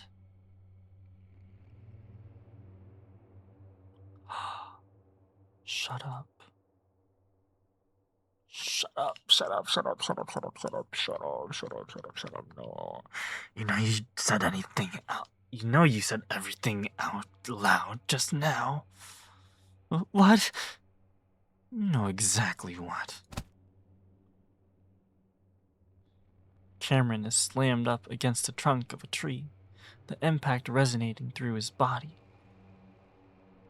Instantly, Brian's huge, rugged muzzle is right next to his own much smaller, narrow snout, the bear snorting heavily.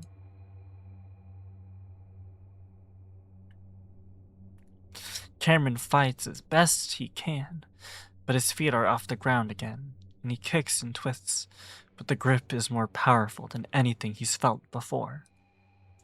He can actually feel his eyes bulge and his tongue stick out involuntarily, and once again he finds himself drowning. In that moment, it isn't the crushing pressure on his neck or the horrid, rancid breath that's coming from the old bear that Cameron notices most. It's that Brian doesn't even seem angry. He doesn't seem enraged that the coyote had been contacting Devon. He doesn't seem upset that Cameron broke his word to help the old bear with his demons. Instead, Brian looks excited, ecstatic, all while staring right into Cameron's face, watching the coyote's mouth open and close noiselessly. Vaguely, Cameron can sense a battle taking place inside Brian. He desperately wants to have his way with Cameron, but he also wants Cameron to exorcise the ghosts. But Cameron can also sense that Brian is realizing his plans were doomed from the start. How could he ever hide the fact that he killed a loving couple in this infamous abandoned town? He knows people will look for them, unlike his previous victims, except one. The police had already visited Echo looking for a missing student, and they already suspected Brian. It's all over. The bear is deciding that they're all going to die. This is the end, and he'll end it with one final victim. It doesn't fucking matter! Brian hisses in Cameron's face. Oh, hold on. Raincoat Man? Raincoat Man? Hello? Please, please, please. Something moves out the corner of Cameron's eyes, and he looks to see a somewhat familiar face. Its black. Oh, wait, no, it's a shadow man. His black, void light features with swirling red eyes stare at him. Watching him, too, like it's just as fascinated as Brian. Cameron senses very little intention or emotion from this creature. But he finally realizes that its purpose in this forest is simple. Record the terrible things that happen to it, that happen in it. Huh.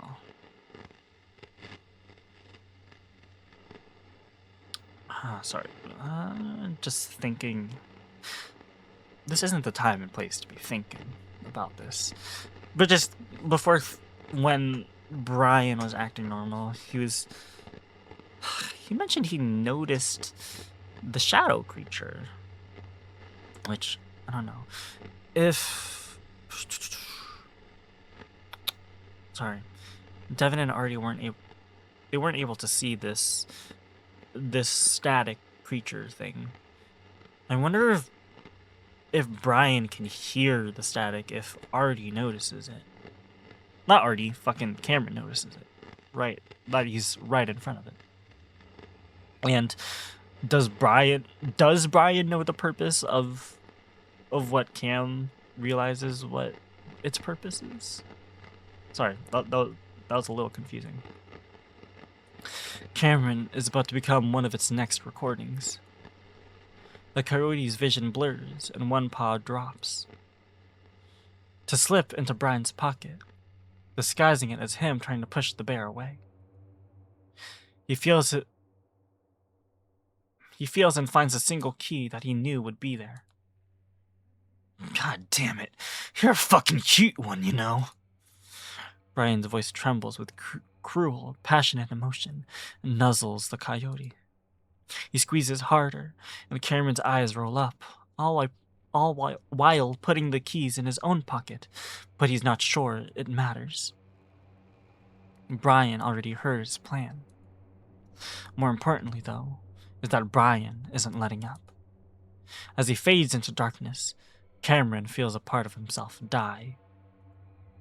The trip peaks, and suddenly Cameron is everything at once. He's a trailer home in the northwest. He's a desert lake. He's a broken road. He's a trailer home in the southwest. He's a train cutting through the wilderness. He's being shot in the head. He's being hung from a tree. He's being beaten to death. He's swimming under an arch. He's stumbling into a pond. He's a space shuttle smashing into the ocean. He's a dead town. Dead, but with working reflexes, using the tools that still holds tightly in his grasp. Cameron disappears, and these thoughts and feelings are no longer his because he isn't who he is. He is everything. And because of that, he can see everything.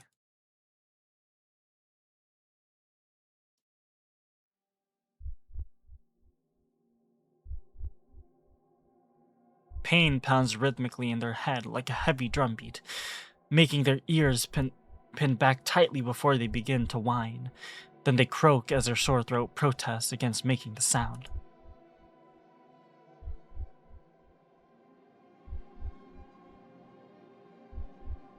They stare at the scene before them, then they blink. But it doesn't help them make sense of what's in front of them. In fact, it seems to make it worse. Who's making sense of what? That's in front of who? These intrusive thoughts, but not existing. About not existing. Who's having these thoughts?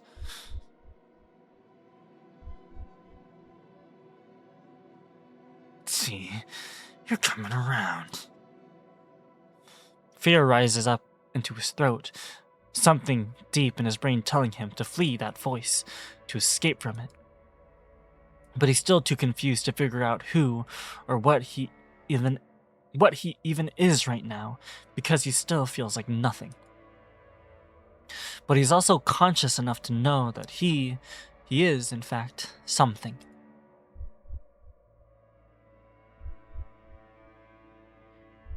He remembers that he's someone named Cameron. He remembers his situation, and he remembers that he's been drugged with shrooms and Xanax. His trip has reached its dizzying peak, his sense of self so utterly decimated that he isn't sure how he's ever going to feel the same again. The terror and torture of the past 2 days has culminated to this, the moment that his mind gives in and breaks, and Cameron can't tell what's real and what isn't anymore. But there's something else too. Despite the terrible loss of who he was, Cameron, this amalgamation he calls Cameron, is sensing things even more vividly than he had just a few minutes ago, when he'd contacted Dev. Cameron sees what's ahead of him, but he's seeing so much more.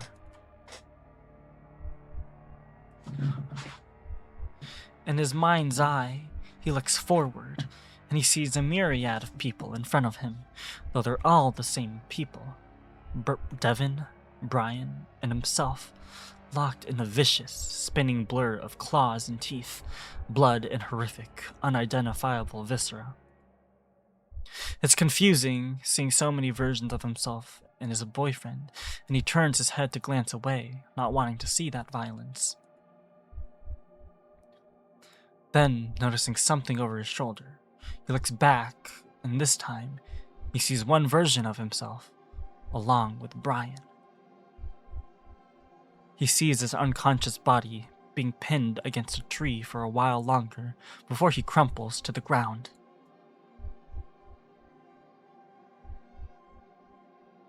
What the hell?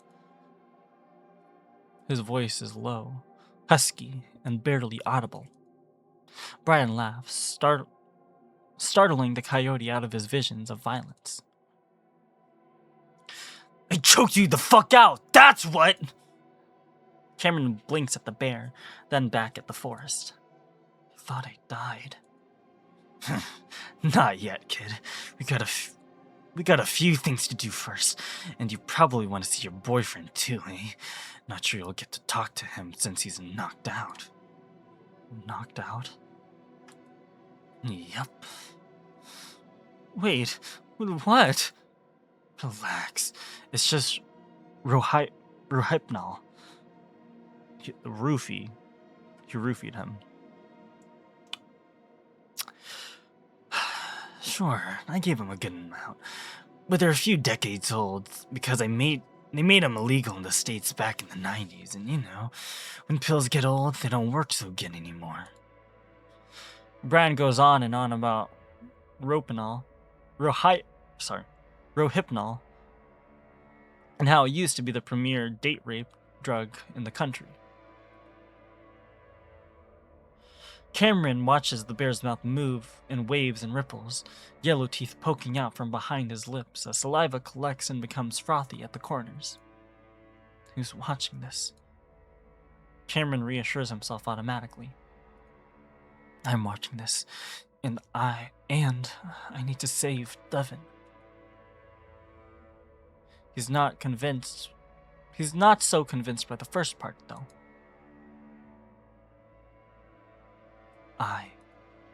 Me, Cameron. Simple concepts that aren't so simple anymore. Just like in high school, he stopped existing. It's different this time, though. The Xanax is certainly quashing the panic he should be feeling right now, but this time, his perspective is from a completely different angle.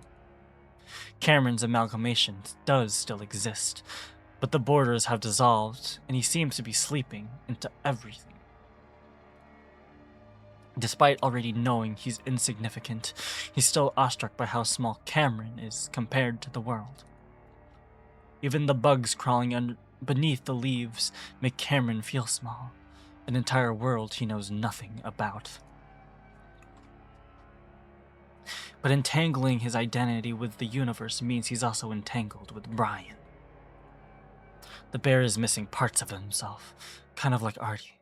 Shattered pieces and jagged holes pockmarking the landscape of his life.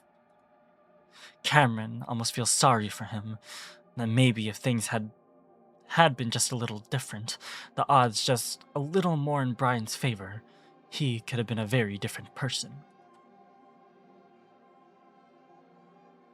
What's really disturbing, though, is the genuine affection he has for Cameron, his urge to caress and hold the coyote, but there's a hatred in there too, a disgust for what Cameron is.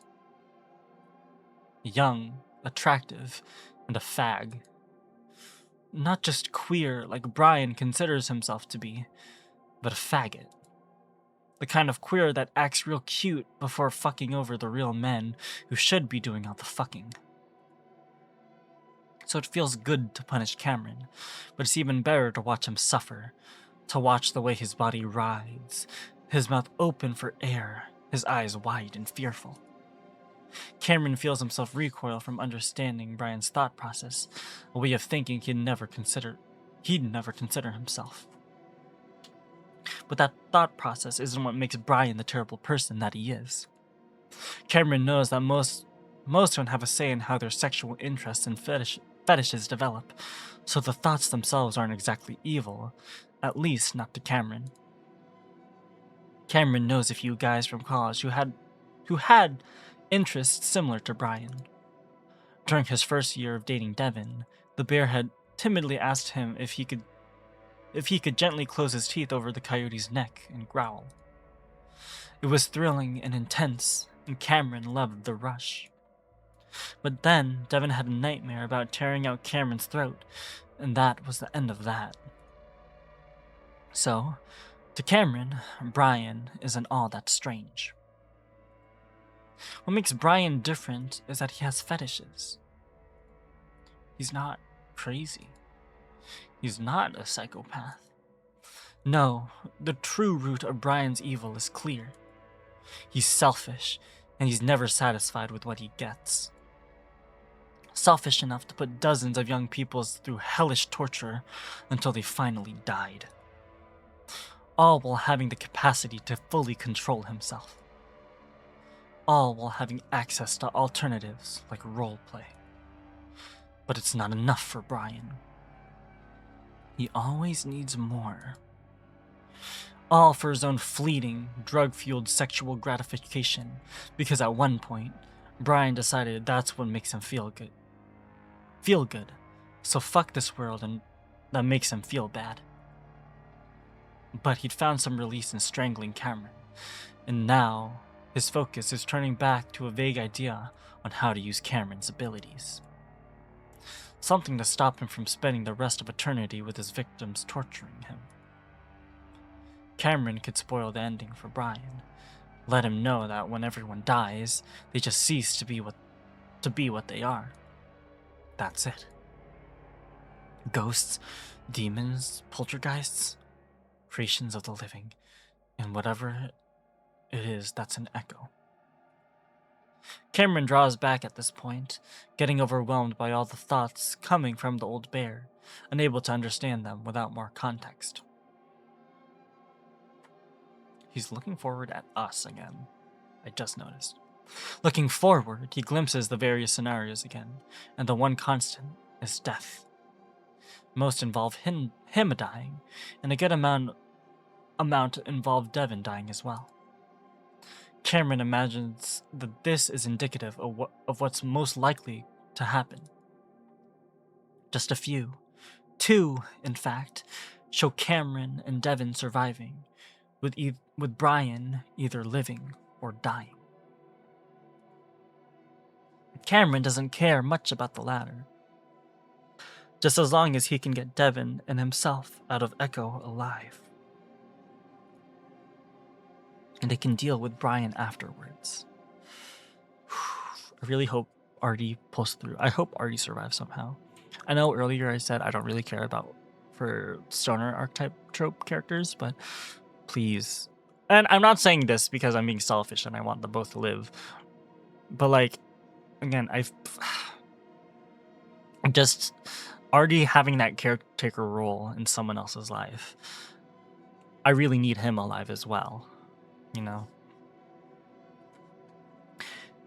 Cameron doesn't even care much if he doesn't make it. especially in this state of mind, but he won't accept not being able to save Devon. Suddenly, he remembers what he had done earlier. Cameron tries to subtly brush his pocket and is amazed that the key is still there. Does Brian know? Well, he does know what Cameron had planned, but in his own excitement, and especially because he's freaked out, he's hyper-focused on other things. He also missed the key being taken out of his pocket. That, in Brian's memory, is terrible. Decades of drugs at neurotoxic doses had dismantled who he used to be. He doesn't even seem to remember why he choked Cameron in the first place. Had to make connections down in Sonara. Stuff was over the fucking counter there, so it was easy to get, but getting it over the fucking border is a whole different issue. Brian suddenly stops talking, eyes narrowing. Cameron's pulse quickens as he wonders if Brian had just remembered his plan. What's wrong? His voice is still rough from the strangling, a deep soreness starting to emanate from the core of his neck. I don't know. I just like you better when you're smiling, but if I'm fucking boring you, just say so. It does take Cameron a few seconds to understand what Brian is even talking about, but then a few more to scan at the bear's thoughts. In Brian's mind, his smiling has to do with how interesting the bear's over-explanation of Rohypnol is, so Cameron quickly puts one on his face. Oh, sorry. It is really interesting. I'm just so overwhelmed with the drugs and... Shut up. Cameron shuts up. Brian starts to work his jaw, like he's chewing something before clenching his fists. Cameron tenses up, preparing himself to be hit again. You're cute, but not that cute, and I'm not that stupid. I hate fags like you, sucking up and sucking dick so you get what you really want. Brian's mind flicks through a few faces, but the only one defined enough for Cameron to comprehend is a fox in a red hat. Then, Brian seems to... Hold on. Brian's mind. A fox with a red hat.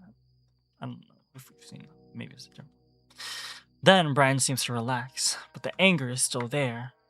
The bear having honed it to become more cool and collected, which only makes it all the more terrifying.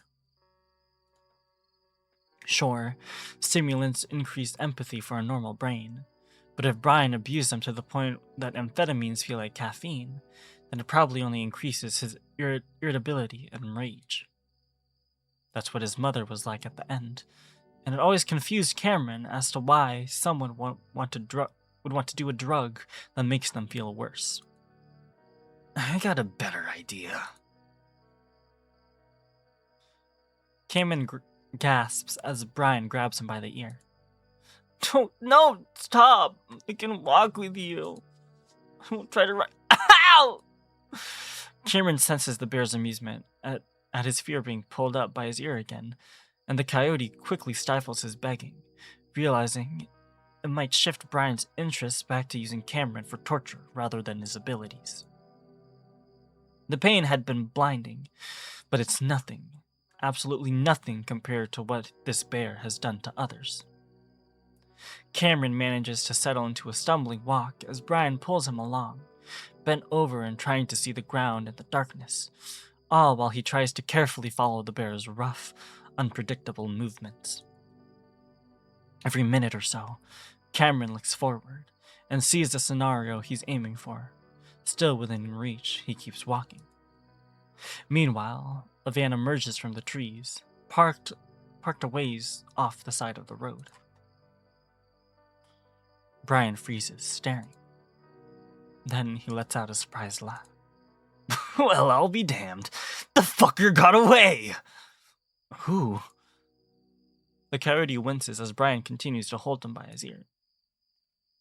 Cameron hopes that he's talking about Devon, even though he can sense the presence of the younger bear just ahead of them.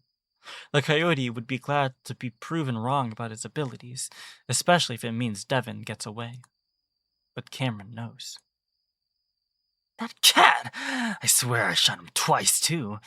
And then he didn't do that weird jerking thing most people do when you give them the kill shot, so I must have missed the second one. Thought maybe I'd just killed him with the first. Oh, I kind of knew he was talking about Arturo too. Cameron looks where Brian is staring, and he sees the spot where Arturo must have been.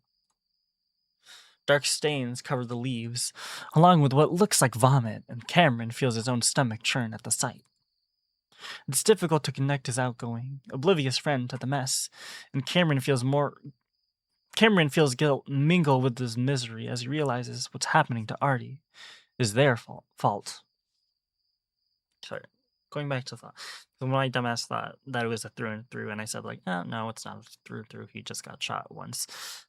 It's still possible that Artie might be alive. I mean, with the bullet lodged in like his brain, presumably, I think. I feel like that foreign object was kind of keeping that wound more shut than it actually is. You know, like how you don't take out a stab wound because the pressure of that stab wound is keeping all the blood in. Maybe I want to believe that Artie probably won't die from blood loss. It's just the pain of the bullet being lodged in his brain. I mean, but yet again, it did look like Artie lost a lot of blood during that initial shot. Going off from Dev's accounts of what he saw. But he knows Artie is far away now, miles away, and Cameron silently encourages the cat to keep going, to do whatever he can to save them and himself, even though he's clearly in terrible shape. Cameron hopes Artie can hear him, even if he's awake right now. Cameron senses another ominous shift in the bear's motivation. Brian doesn't think that Artie will make it to the interstate, and he knows he should go looking for the cat. But everything is so fucked from the start. 3 young men who likely have close family and friend groups, all 3 of them injured and beaten, and all 3 knowing full well what Brian is capable of. There's no point in it anymore. Brian had almost reverted to thinking he'd get away with all of this somehow, but no. This is the end. Well, guess that's it then. Figured it was getting close for a while now. Kinda knew that when I left the kid's phone ringing in my trailer. The calm in which Brian accepts his nearing demise makes Cameron want to try to escape it all over again. Why can't this bear just end it without taking them down with him? It's the end for him, not them. Can I see Devon? Cameron half-heartedly smiles, hoping it might sway the bear, but he's not paying attention to the coyote. Brian shakes his head at the sober version of himself, the version that actually did plan to let Cameron go, because why would he add to his problems by killing the yote if said yote could take them all away? That's why he tried to be nice to him, and then of course things got out of hand. Cameron begins to shake as he senses Brian's arousal and excitement. He's thinking about Cameron, about his baggie full of bath salts, and about how long it might take to find them in. Cameron blanches mentally, unsure of what that dark place full of death is, but he knows he does not want to go there. Where are you taking me? You're a psychic. Figure it out. Keeping his hold on the coyote, Brian pulls Cameron toward the van.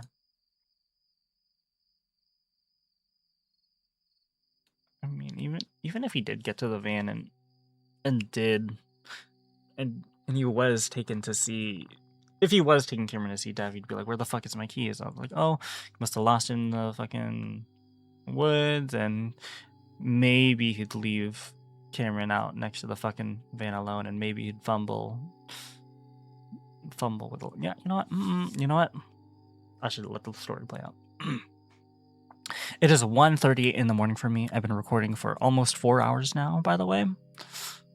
This shit's getting good. It isn't long before Artie realizes that the lights along the interstate are actually a lot further away than he had thought. Oh, fuck. Stop. Oh my god. These writers gave us false hope. Gave us false hope. Shut the fuck up. He has no idea how long he's been walking, but it feels like at least an hour, and the road is maybe just a little closer.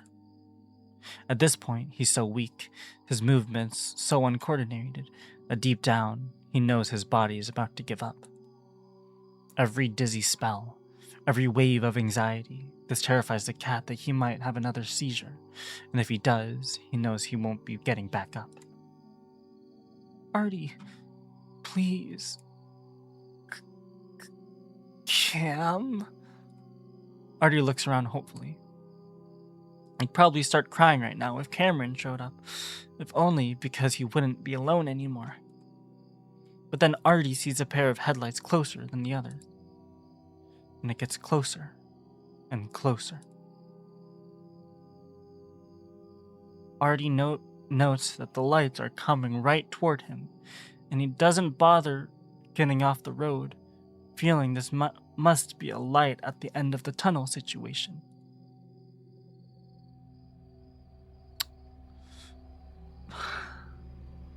If he dies, stop. And then the lights slow, and Artie hears the sound of an engine. Is it Duke? What the fuck are you doing standing there like a fucking idiot on the fucking road? Artie's ears twitch, recognizing the voice from somewhere in his past, and what might as well be another life. It's hard to tell because they're screaming at him. The car door opens and Artie just stands there, lost in the sight.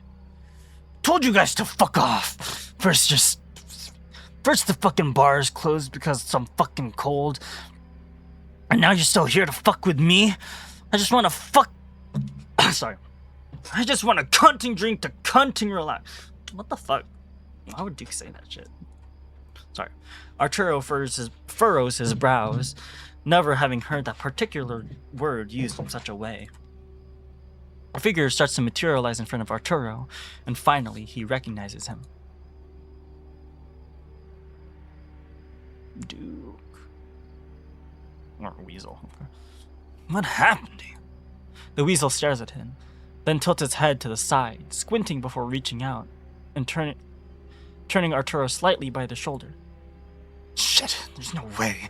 He couldn't be that fucking... The Weasel trails off and looks at Artie's face. Who did this? Artie reluctantly opens his mouth, for some reason, feeling almost embarrassed about his condition. Sorry, I'm getting like... Whew, I'm getting kind of excited, because holy shit. Whew, because like Duke, he'd be the one to like reel Brian in. Whew. Also, I'm kind of cold. Shit, I'm getting kind of cold. Whew. Where the fuck is my blanket? Shit. Sorry. 1:40 in the morning, guys.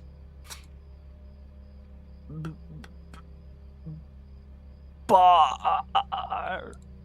The Weasel stares at him with an odd look. Bar? Yeah, I was at the bar. It's closed. Bear? Brian? Arturo nods and regrets it immediately as he almost falls over. Damn, you're real fucked up, aren't you? Arturo stares back at the Weasel and notices his expression, like he's trying to decide something. Oh, Duke, no. It's not the right reaction to the situation, and Artie suddenly feels like he might be in danger, but he has no idea why. All he remembers is that this old man had floored Devon with 2 swings, so combined with his current state, he can't do a thing. Then, the Weasel seems to come out of whatever it is he was thinking about. Well, I'll be damned. This is it then, isn't it? Stupid motherfucker. Alright then, we're going to the hospital. Arturo stumbles forward, and once the weasel realizes he's having trouble moving at all, he helps Arturo inside. Back in Echo, he was also like the rational one compared to Duke. Like, he said he didn't want to hurt Chase, and I guess he didn't hurt Chase. It was Brian hurting Chase, all that shit. Again. Anyways. Because he's pretty perceptive.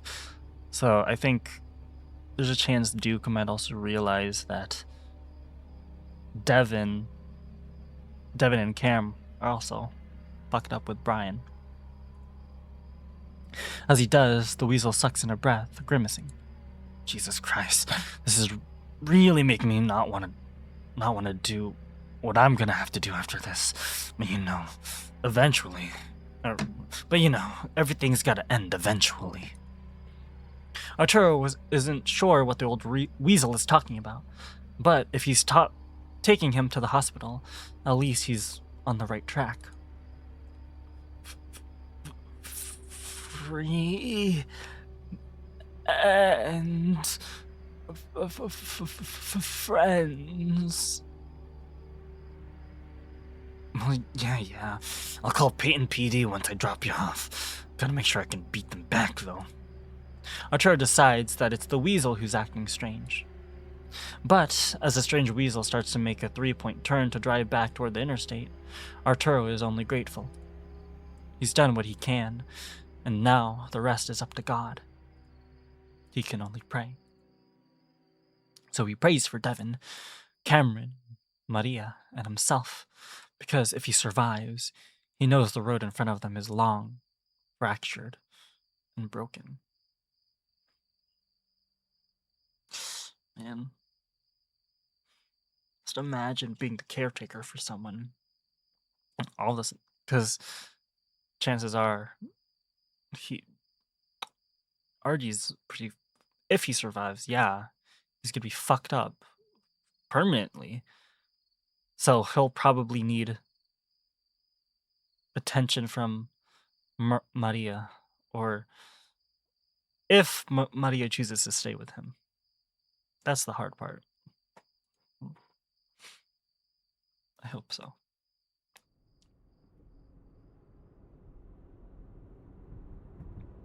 Devon feels his body bouncing and shaking on a hard, metallic surface, occasionally leaning from side to side, feeling like he's lying down in a car taking sharp turns. The bear opens his eyes, groaning. Dev? Cam? Is Cameron driving? The coyote has his own sedan that he drives, but usually if they're out together, it's in Devon's Jeep. At first, he thinks maybe he's given the wheel to the coyote so that he himself can get some rest. But they came in the Jeep, and Cameron can't drive standard, right? Come on, stop assuming things. Lately, Cameron seems to bristle whatever he does. Lately, as in ever since they got into Echo. Devon, I'm here. How are you doing? Cameron's concerned, gentle voice is clearly masking something strained and desperate underneath. Cameron? What's wrong? I told you, he's all drugged up. But he can barely talk. Cam? Exactly. I already told you I roofied him. It's like blacking out. Anyway, it's wearing off. He's just tired. Is that blood? Why is he bleeding? Did it to himself. Imagine what a mess he'd have if he wasn't drugged, right? Never trust a bear to stay put when you chain him up. Devon, can you hear me? Are you okay? Yeah. Yes. Then, he's drifting back to sleep again. More sounds of driving on a rough road, gravel grinding under wheels and hitting the undercarriage.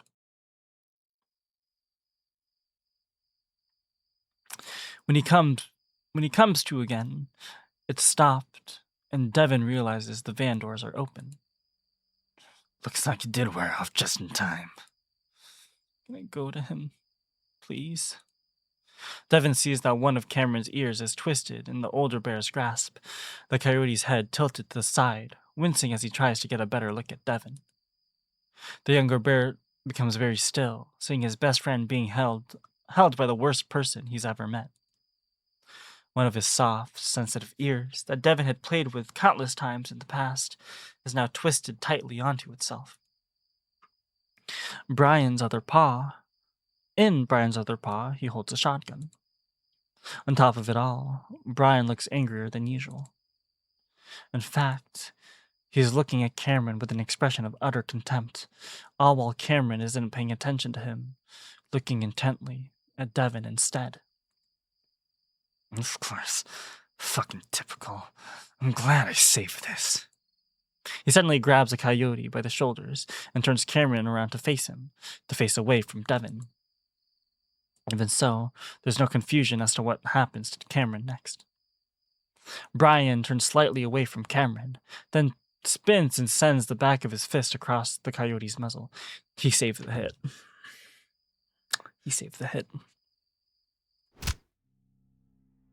The sound is so loud, Devon is shocked awake, adrenaline compensating for the sedative. At first, Devon refuses to believe that he just saw that a sound like that could have been made with Cameron's muzzle. The coyote's head snaps to the right before he instantly starts to crumple, but Brian holds him up. Hey! Devon yells automatically, shocked by what he just saw. He'd never seen someone hit that hard in his entire life. In the silence that follows, the distinct sound of something small clatters around the van, as if a plastic bead had been thrown against the metal walls. Devon hears it land next to him, and looking down, he sees something long spinning in place before finally coming to a stop. It's thin, white, and starts wide, but tapers to a sharp point. Devon only has a moment to focus on it before he grunts as Cameron lands on top of him, Brian having pushed him over.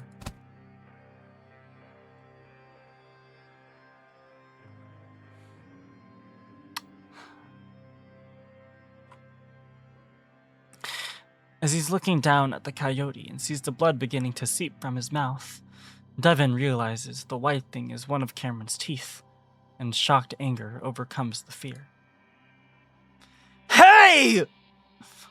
All sense has seemingly left Devon, everything he's feeling and thinking condensing down to that one word that he screams to express his rage. Cam! Cam! Panic is making him breathe fast, though he tries to keep his chest from heaving to avoid bouncing Cameron's head. Brian had hit him so hard that it definitely could have killed him. What makes it all more terrifying is the way Cameron's body went limp. It had been so reminiscent of Artie's sudden collapse when he had suddenly lost his life. Right, because he doesn't know that Artie's alive.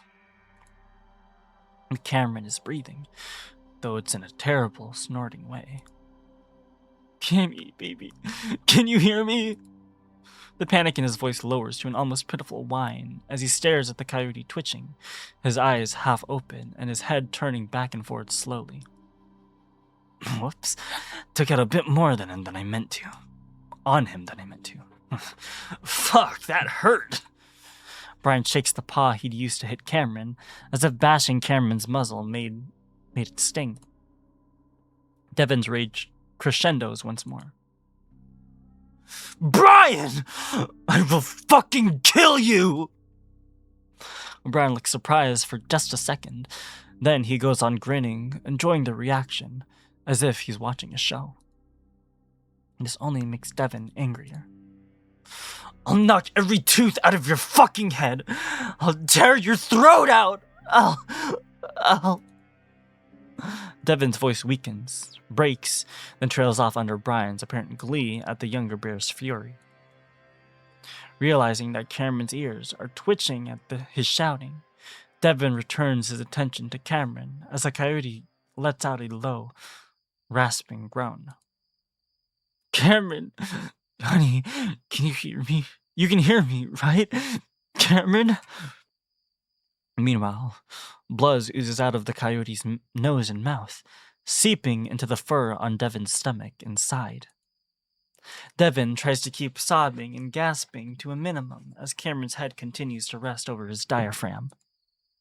Cameron's eyes flutter, then he blinks, and Devon sees the light of consciousness re-enter his eyes. Cam! Devon? Cameron grunts under his breath, lifting his head slightly. Brian already looks bored at the catastrophe he just created, and now he keeps looking over his shoulder, into the darkness that stretches behind him, shifting impatiently. Alright, make it quick, yo. We need to get moving. Is Cameron gonna ask for privacy and close the door so that he can unlock the cuffs from Dev's hands? Come on. Don't you touch him! You could have broken his fucking neck! And Devon's voice cracks and turns hoarse again. Brian bristles, finally reacting, but Devon turns his attention back to Cameron, continuing to try and gently coax him into a state of consciousness. Come on, baby. Can you hear me? Can you understand what I'm saying? Slowly, Cameron lifts his head, a mixture of blood and saliva connecting his lips to Devon's fur in a long strand. I'm okay. I'm fine. Cameron sounds confused as he mumbles, trying to get up unsteadily. No! Stay still! No. Get up. Didn't I tell you what I'd do to you? Didn't I tell you what I'd do to your bear if you don't? Then do it! Come over here and do it, you fucking coward! You fucking scum! Devon. Cameron's voice is calm, albeit quiet and weak, and the bear goes silent as he focuses back on the coyote.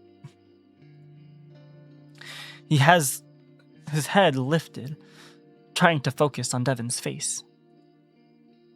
Who's feeling this right now? The question catches the bear by surprise. What? The mines. That's right. I'm going to the mines. I'm coming back for you. Cameron clasps a paw to his muzzle, wincing hard as he shuts his eyes tight. What? What mines? Stay here. Devon's eyes well up with tears, seeing that the coyote is barely coherent and barely able to understand what's happening. Then Cameron leans in to kiss the bear, again taking Devon by surprise. He immediately smells and tastes Cameron's blood, making the gorge rise in his throat. It reminds him of his predation nightmares. Predation. But Cameron insists, so Devon just concentrates on not heaving. He doesn't want to feel the gap where Cameron's lower left canine used to be, the unevenness of his already swelling muzzle. And he forces himself to kiss back. He feels something else press against his lips. The key. Something hard and oddly shaped. And Devon opens his muzzle, allowing the blood to flood into his mouth. But with it comes something else, and Devon realizes all at once that it's the key. And Devon maneuvers the key into his muzzle as subtly as he can, hearing Brian sigh impatiently behind Cameron. It slides under his tongue easily, small in his comparatively large muzzle. Cameron whispers to Devon's ear. We're going back home together. You promise. Oh my god. are you going? Why the mines? Honey, please. Devon can't keep the whining panic out of his voice, sounding like a cub, but managing to keep the words clear with the tiny key under his tongue. Devon just stares at Cameron as he pulls back, tears rolling down his cheeks as his coyote crawls weakly to his feet and steadies himself against the wall of the van. Excuse me, shit, sorry.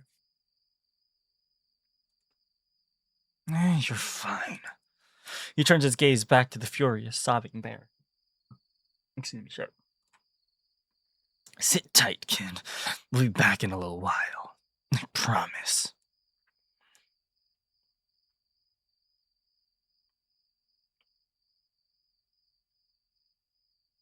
Being knocked out, regaining consciousness, stumbling his way through the dark, all while on an untold amount of shrooms, is harrowing. That's the only word Cameron feels is appropriate for this situation. Harrowing. The world is more dreamlike than his dreams. This combination of disorientating factors leaves Cameron fumbling through a series of events immediately after he'd reached the old bear. Brian grabbed his paw, and suddenly they were moving swiftly through the desert before Cameron is pulled into a place that's cold and dark, lit up dimly by an old electric lantern, its handle hanging from the barrel of Brian's shotgun. I'm trying to remember. Did this happen in Echo? I'm trying to think. Did he shoot someone in the mines? I remember. Was it? Fuck, I forgot which route it was. I want to say TJ's route. No, TJ's or Flynn's route. My mind is so fuzzy. If Cameron thought his perception of time was fucked on weed, now it's twisted over on itself. He's exhausted, having not eaten a proper meal in well over a day, and his throat is so dry, he thinks he might be willing to drink Brian's drugged water. Each time Brian goes around the bend first, or his bulk obscures it, the lantern's light disappears and leaves Cameron in darkness. Each time that happens, brilliant red arcs crowd his vision.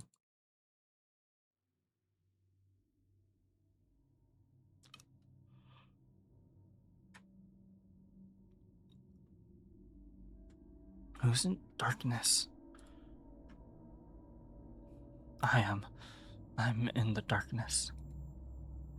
Everything is darkness. No, just me. Stop fighting it. It'll only make it worse. Cameron is surprised by the bear's sudden appearance. Where am I? Brian sighs heavily again. Doesn't matter. But...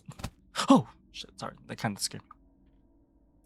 Cameron crumples up as something jabs him hard in the sternum, twisting in on itself, feeling a black hole open in his chest. It sucks the rest of his body and attention into it as the canine curls up on the hard dirt floor, whining and grunting.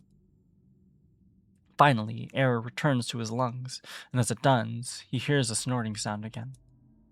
After a while, Cameron looks up from his position on the ground to see Brian on his knees, appearing to smell the stock of his shotgun. Cameron notices the white powder and understands what's happening. Cameron hears a familiar voice, the one he's sure he's hearing and not imagining.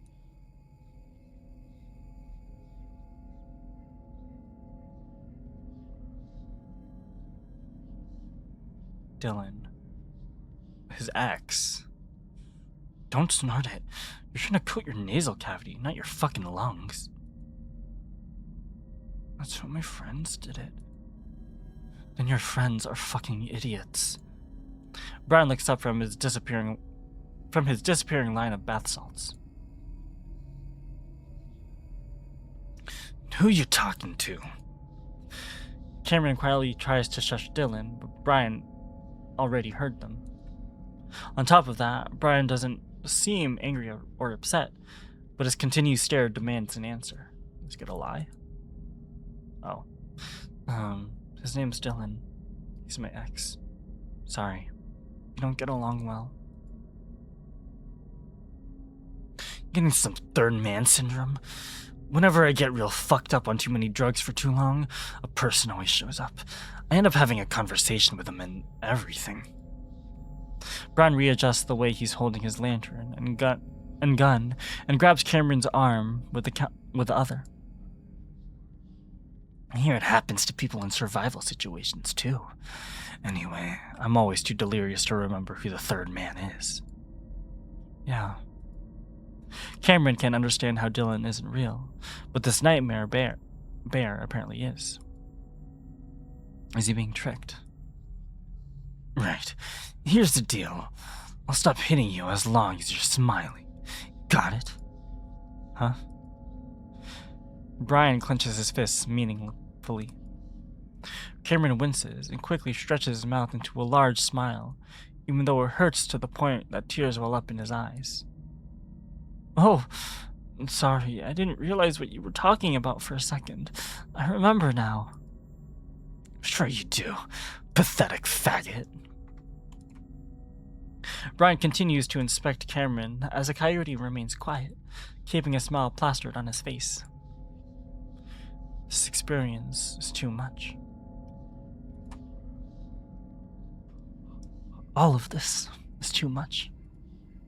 He just wants it to stop, and he'll do whatever this bear, this source of torment, wants if it prevents him from being hurt again. Guess I bust your chops pretty good, huh? Cameron flinches as the bear grabs his badly aching muzzle in one giant paw. Wait, please don't. Ah! Cameron cringes hard, but tries his best to hold still. Yep, broke your tooth. Swollen up a bit, but you're cuter with your face all messed up like that. Too bad it's gonna look real ugly by tomorrow morning. Not that it'll matter. It's just hard to look at you now, with that stupid scar. Brian lets go and grabs his shoulder instead, at the same time glancing at Cameron's shirt. You from Bridgetown, Timber City, or do you just pick that up at the Goodwill? I always say, when you're shopping at the Goodwill, never pick up clothes that have anything to do with the place. Fuck, just a few years back, I took a Western shirt from the Salvation Army and... Cameron follows along silently. Meanwhile, that their presence has shifted into something else. Something a bit more familiar. And Brian is getting chatty again from the second dose he took. Anyway, I heard that city's overrun with Antifa and all that. A true liberal hellscape if there was ever one.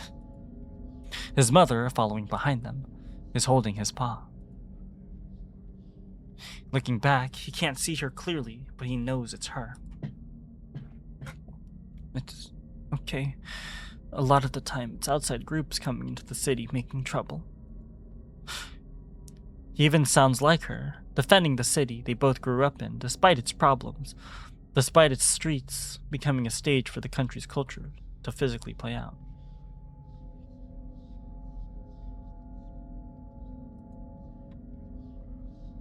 Even while they suffered on the outskirts of what was supposed to be a liberal bastion lit up by the lights of tolerance and welfare, but instead glowing orange from burning cars and flashbangs. And yet they defended it, because they both believed in its core principles. And now though, Cameron looks behind himself while also looking back. He's taller than she is, and he's reminded of just how small she was, how small she'd seen him now if she survived. He would have saved her too, if he could have held on just a little longer. But how much longer? 4, 5 years? Could she have held on that long?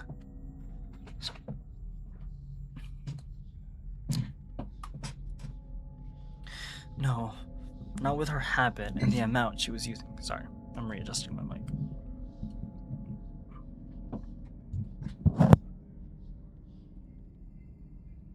And though Cameron doesn't want to admit it, it was her death that spurred him to make the first serious change in his life.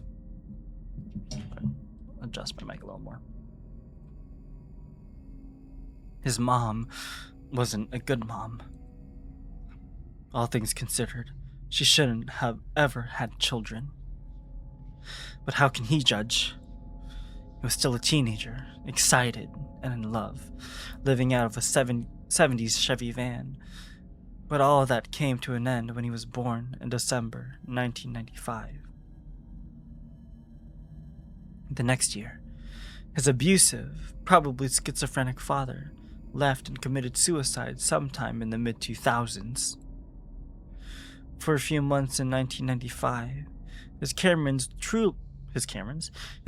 truly wanted to make a good life for him, and that feeling of love from that moment in time overwhelms Cameron. They wanted him to be happy, successful, and they truly thought he'd be the one to break the family cycle of dropping out and being broke.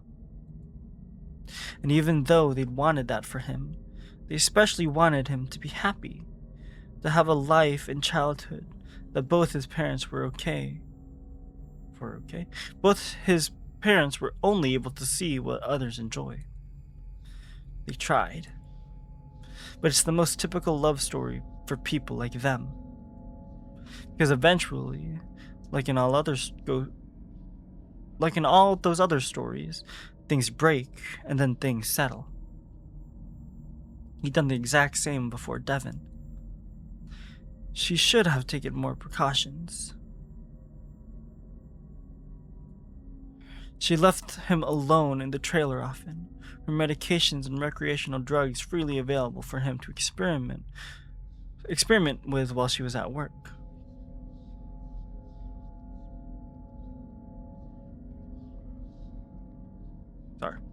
He became an addict just like her, and he had become to understand the baggage that comes with that label, that it's just not about a craving or a desire for something. Everyone has those feelings. No, it's about who you are as a person. A liar, a thief, a cheater.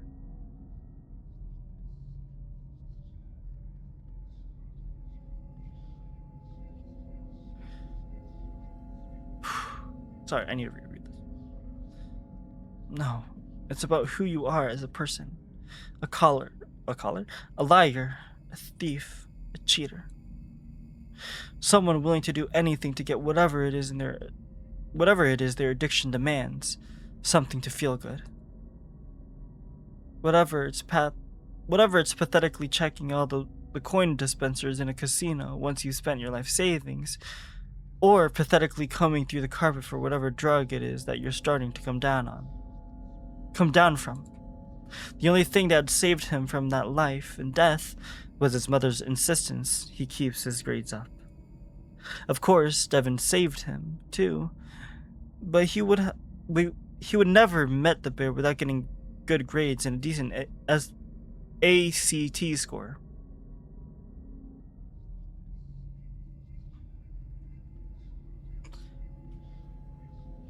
Despite her losing touch with life in his senior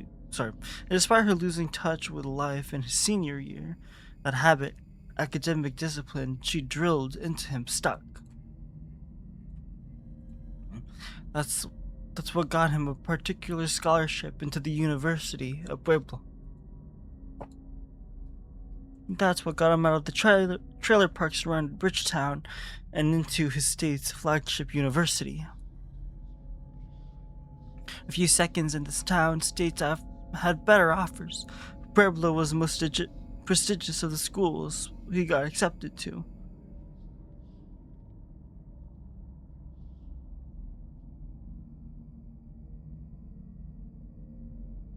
A top 100 with the best ranked nursing and engineering programs. A top 100 school in the best ranked nursing and engineering programs in the region. That, and at the time, Cameron wanted to be far away from Bridgetown, even if that meant it is the desert. Meant that Sorry, even if that meant the desert, sorry. And then he met Devon. She wasn't a good mom, but she was a great person, a wonderful person, and she did the best she could with what she had at the time. She brought him into a chaotic, unstable life, a life that she saved multiple times, and while he occasionally wished his mother would have just let him die, now Cameron is only thankful. While most of his life was tough, the past 5 years had been impossible than he would have even dared to dream was possible. His life was perfect until yesterday, when they got here. Tears running down his face, conflicted about how he should feel, with just knowing that he misses her, that he loves her, and that he hopes she's okay wherever she is. This third person squeezes his paw reassuringly. Cameron squeezes back, and he's being comforted by the feeling that for this moment, he's sealed off from Brian and the town, and it's just him and his mom walking through his minds. Shit. She tells him she's proud of him for graduating high school and college, and she's happy he found Devon. Would she really be proud of him if she knew what he studied? If she was still around? Sorry. I would have majored in business administration or something. What did you major in? Smile. A gentle voice from behind him, barely audible, and carried on the soft breeze that grows weaker the deeper they go into these tunnels. Music theory. What the hell are you supposed to do with that? Teach. The automatic answer, the one he had prepared for all his skeptical friends who were going into STEM-related fields. You a teacher? No, but that was my plan. Some plan? I didn't go into any debt, so I had financial freedom after I graduated. You know, you're pretty coherent for someone that's on many shrooms. Most people would lose their minds. Well, I am. I definitely am. I don't know. I have more control than the first time I did it.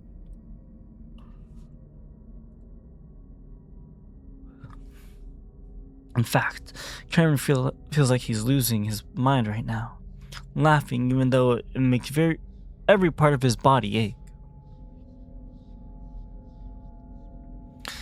Xanax is like magic when you're panicking. Anyway, what is it that you do for a living? Did it all pay off? Judged by the tone in Brian's voice, he already knows the answer to that. Customer support for Julian. It's sad. Working for a country that we nuked twice. Back in the 80s, we used to beat people for working for companies like that. Cameron is at a loss for words, but only for a moment. Oh, okay.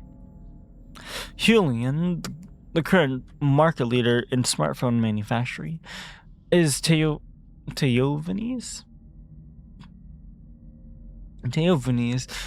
and the coyote assumes that the bear is thinking of certain other country in the same region. Either way, it's a strange and disturbing side.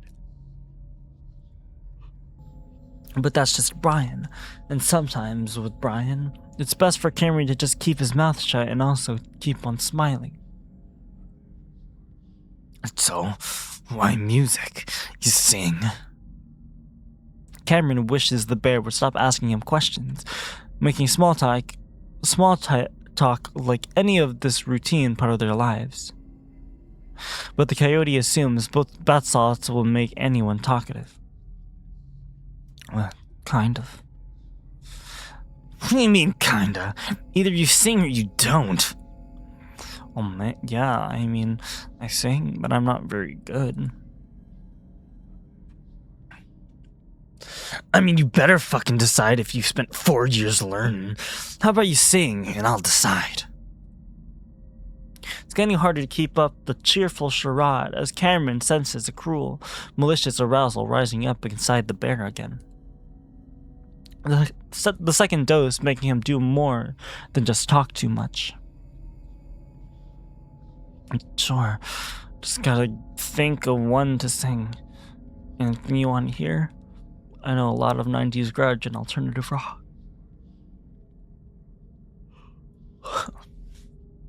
You're a walking, talking stereotype, aren't you? You write your own music. I've definitely tried. A subtle twitch of annoyance ripples through the air. You know, one thing that really pisses me off is when someone acting like an overly humble little bitch. Either you do or you don't. Either you're good at it or you're not. Either you offer something different or you fucking don't. So which the fuck is it?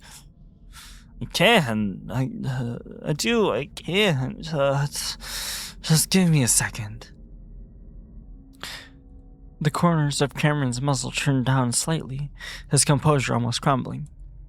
He's doing the best he can under the current circumstances, but he needs help. Devon, where are you?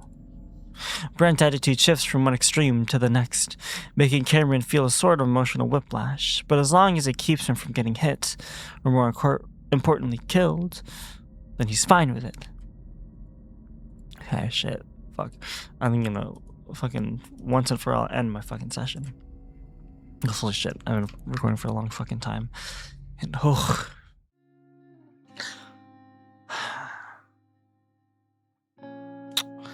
usually I have something to say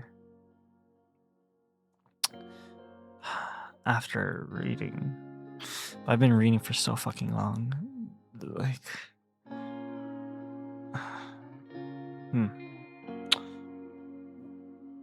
okay, I think I remembered what I was gonna say at one point. This universe kind of feels like a more fucked up version of Life is Strange. I don't know if that makes sense to anyone, if that means anything to anyone at some point. I know in the past I said that this title music reminds me of Life is Strange, and sometimes it kind of just makes me emotional, but I don't know, all the psychic bullshit, like, maybe this is a fucking Life is Strange universe, and you know, seeing Duke, seeing Brian all fucked up. Oh yeah, another thing. Sometimes I realize that I might sound naive. Sometimes it's like, I feel like I'm afraid that I might be seen as like fucking stupid, and because in case these novels have to like spell out what's happening,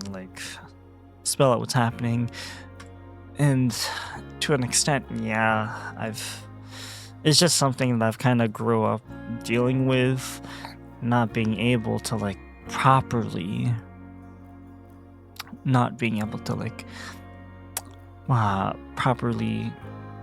comprehend what's happening in anything I read. It's something I struggled with as a teen, something I struggle with still now.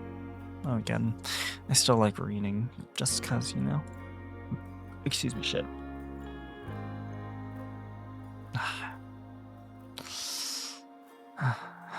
Anyways, if you enjoyed me stuttering and stumbling through my words, thanks. If you have any other further visual novel suggestions,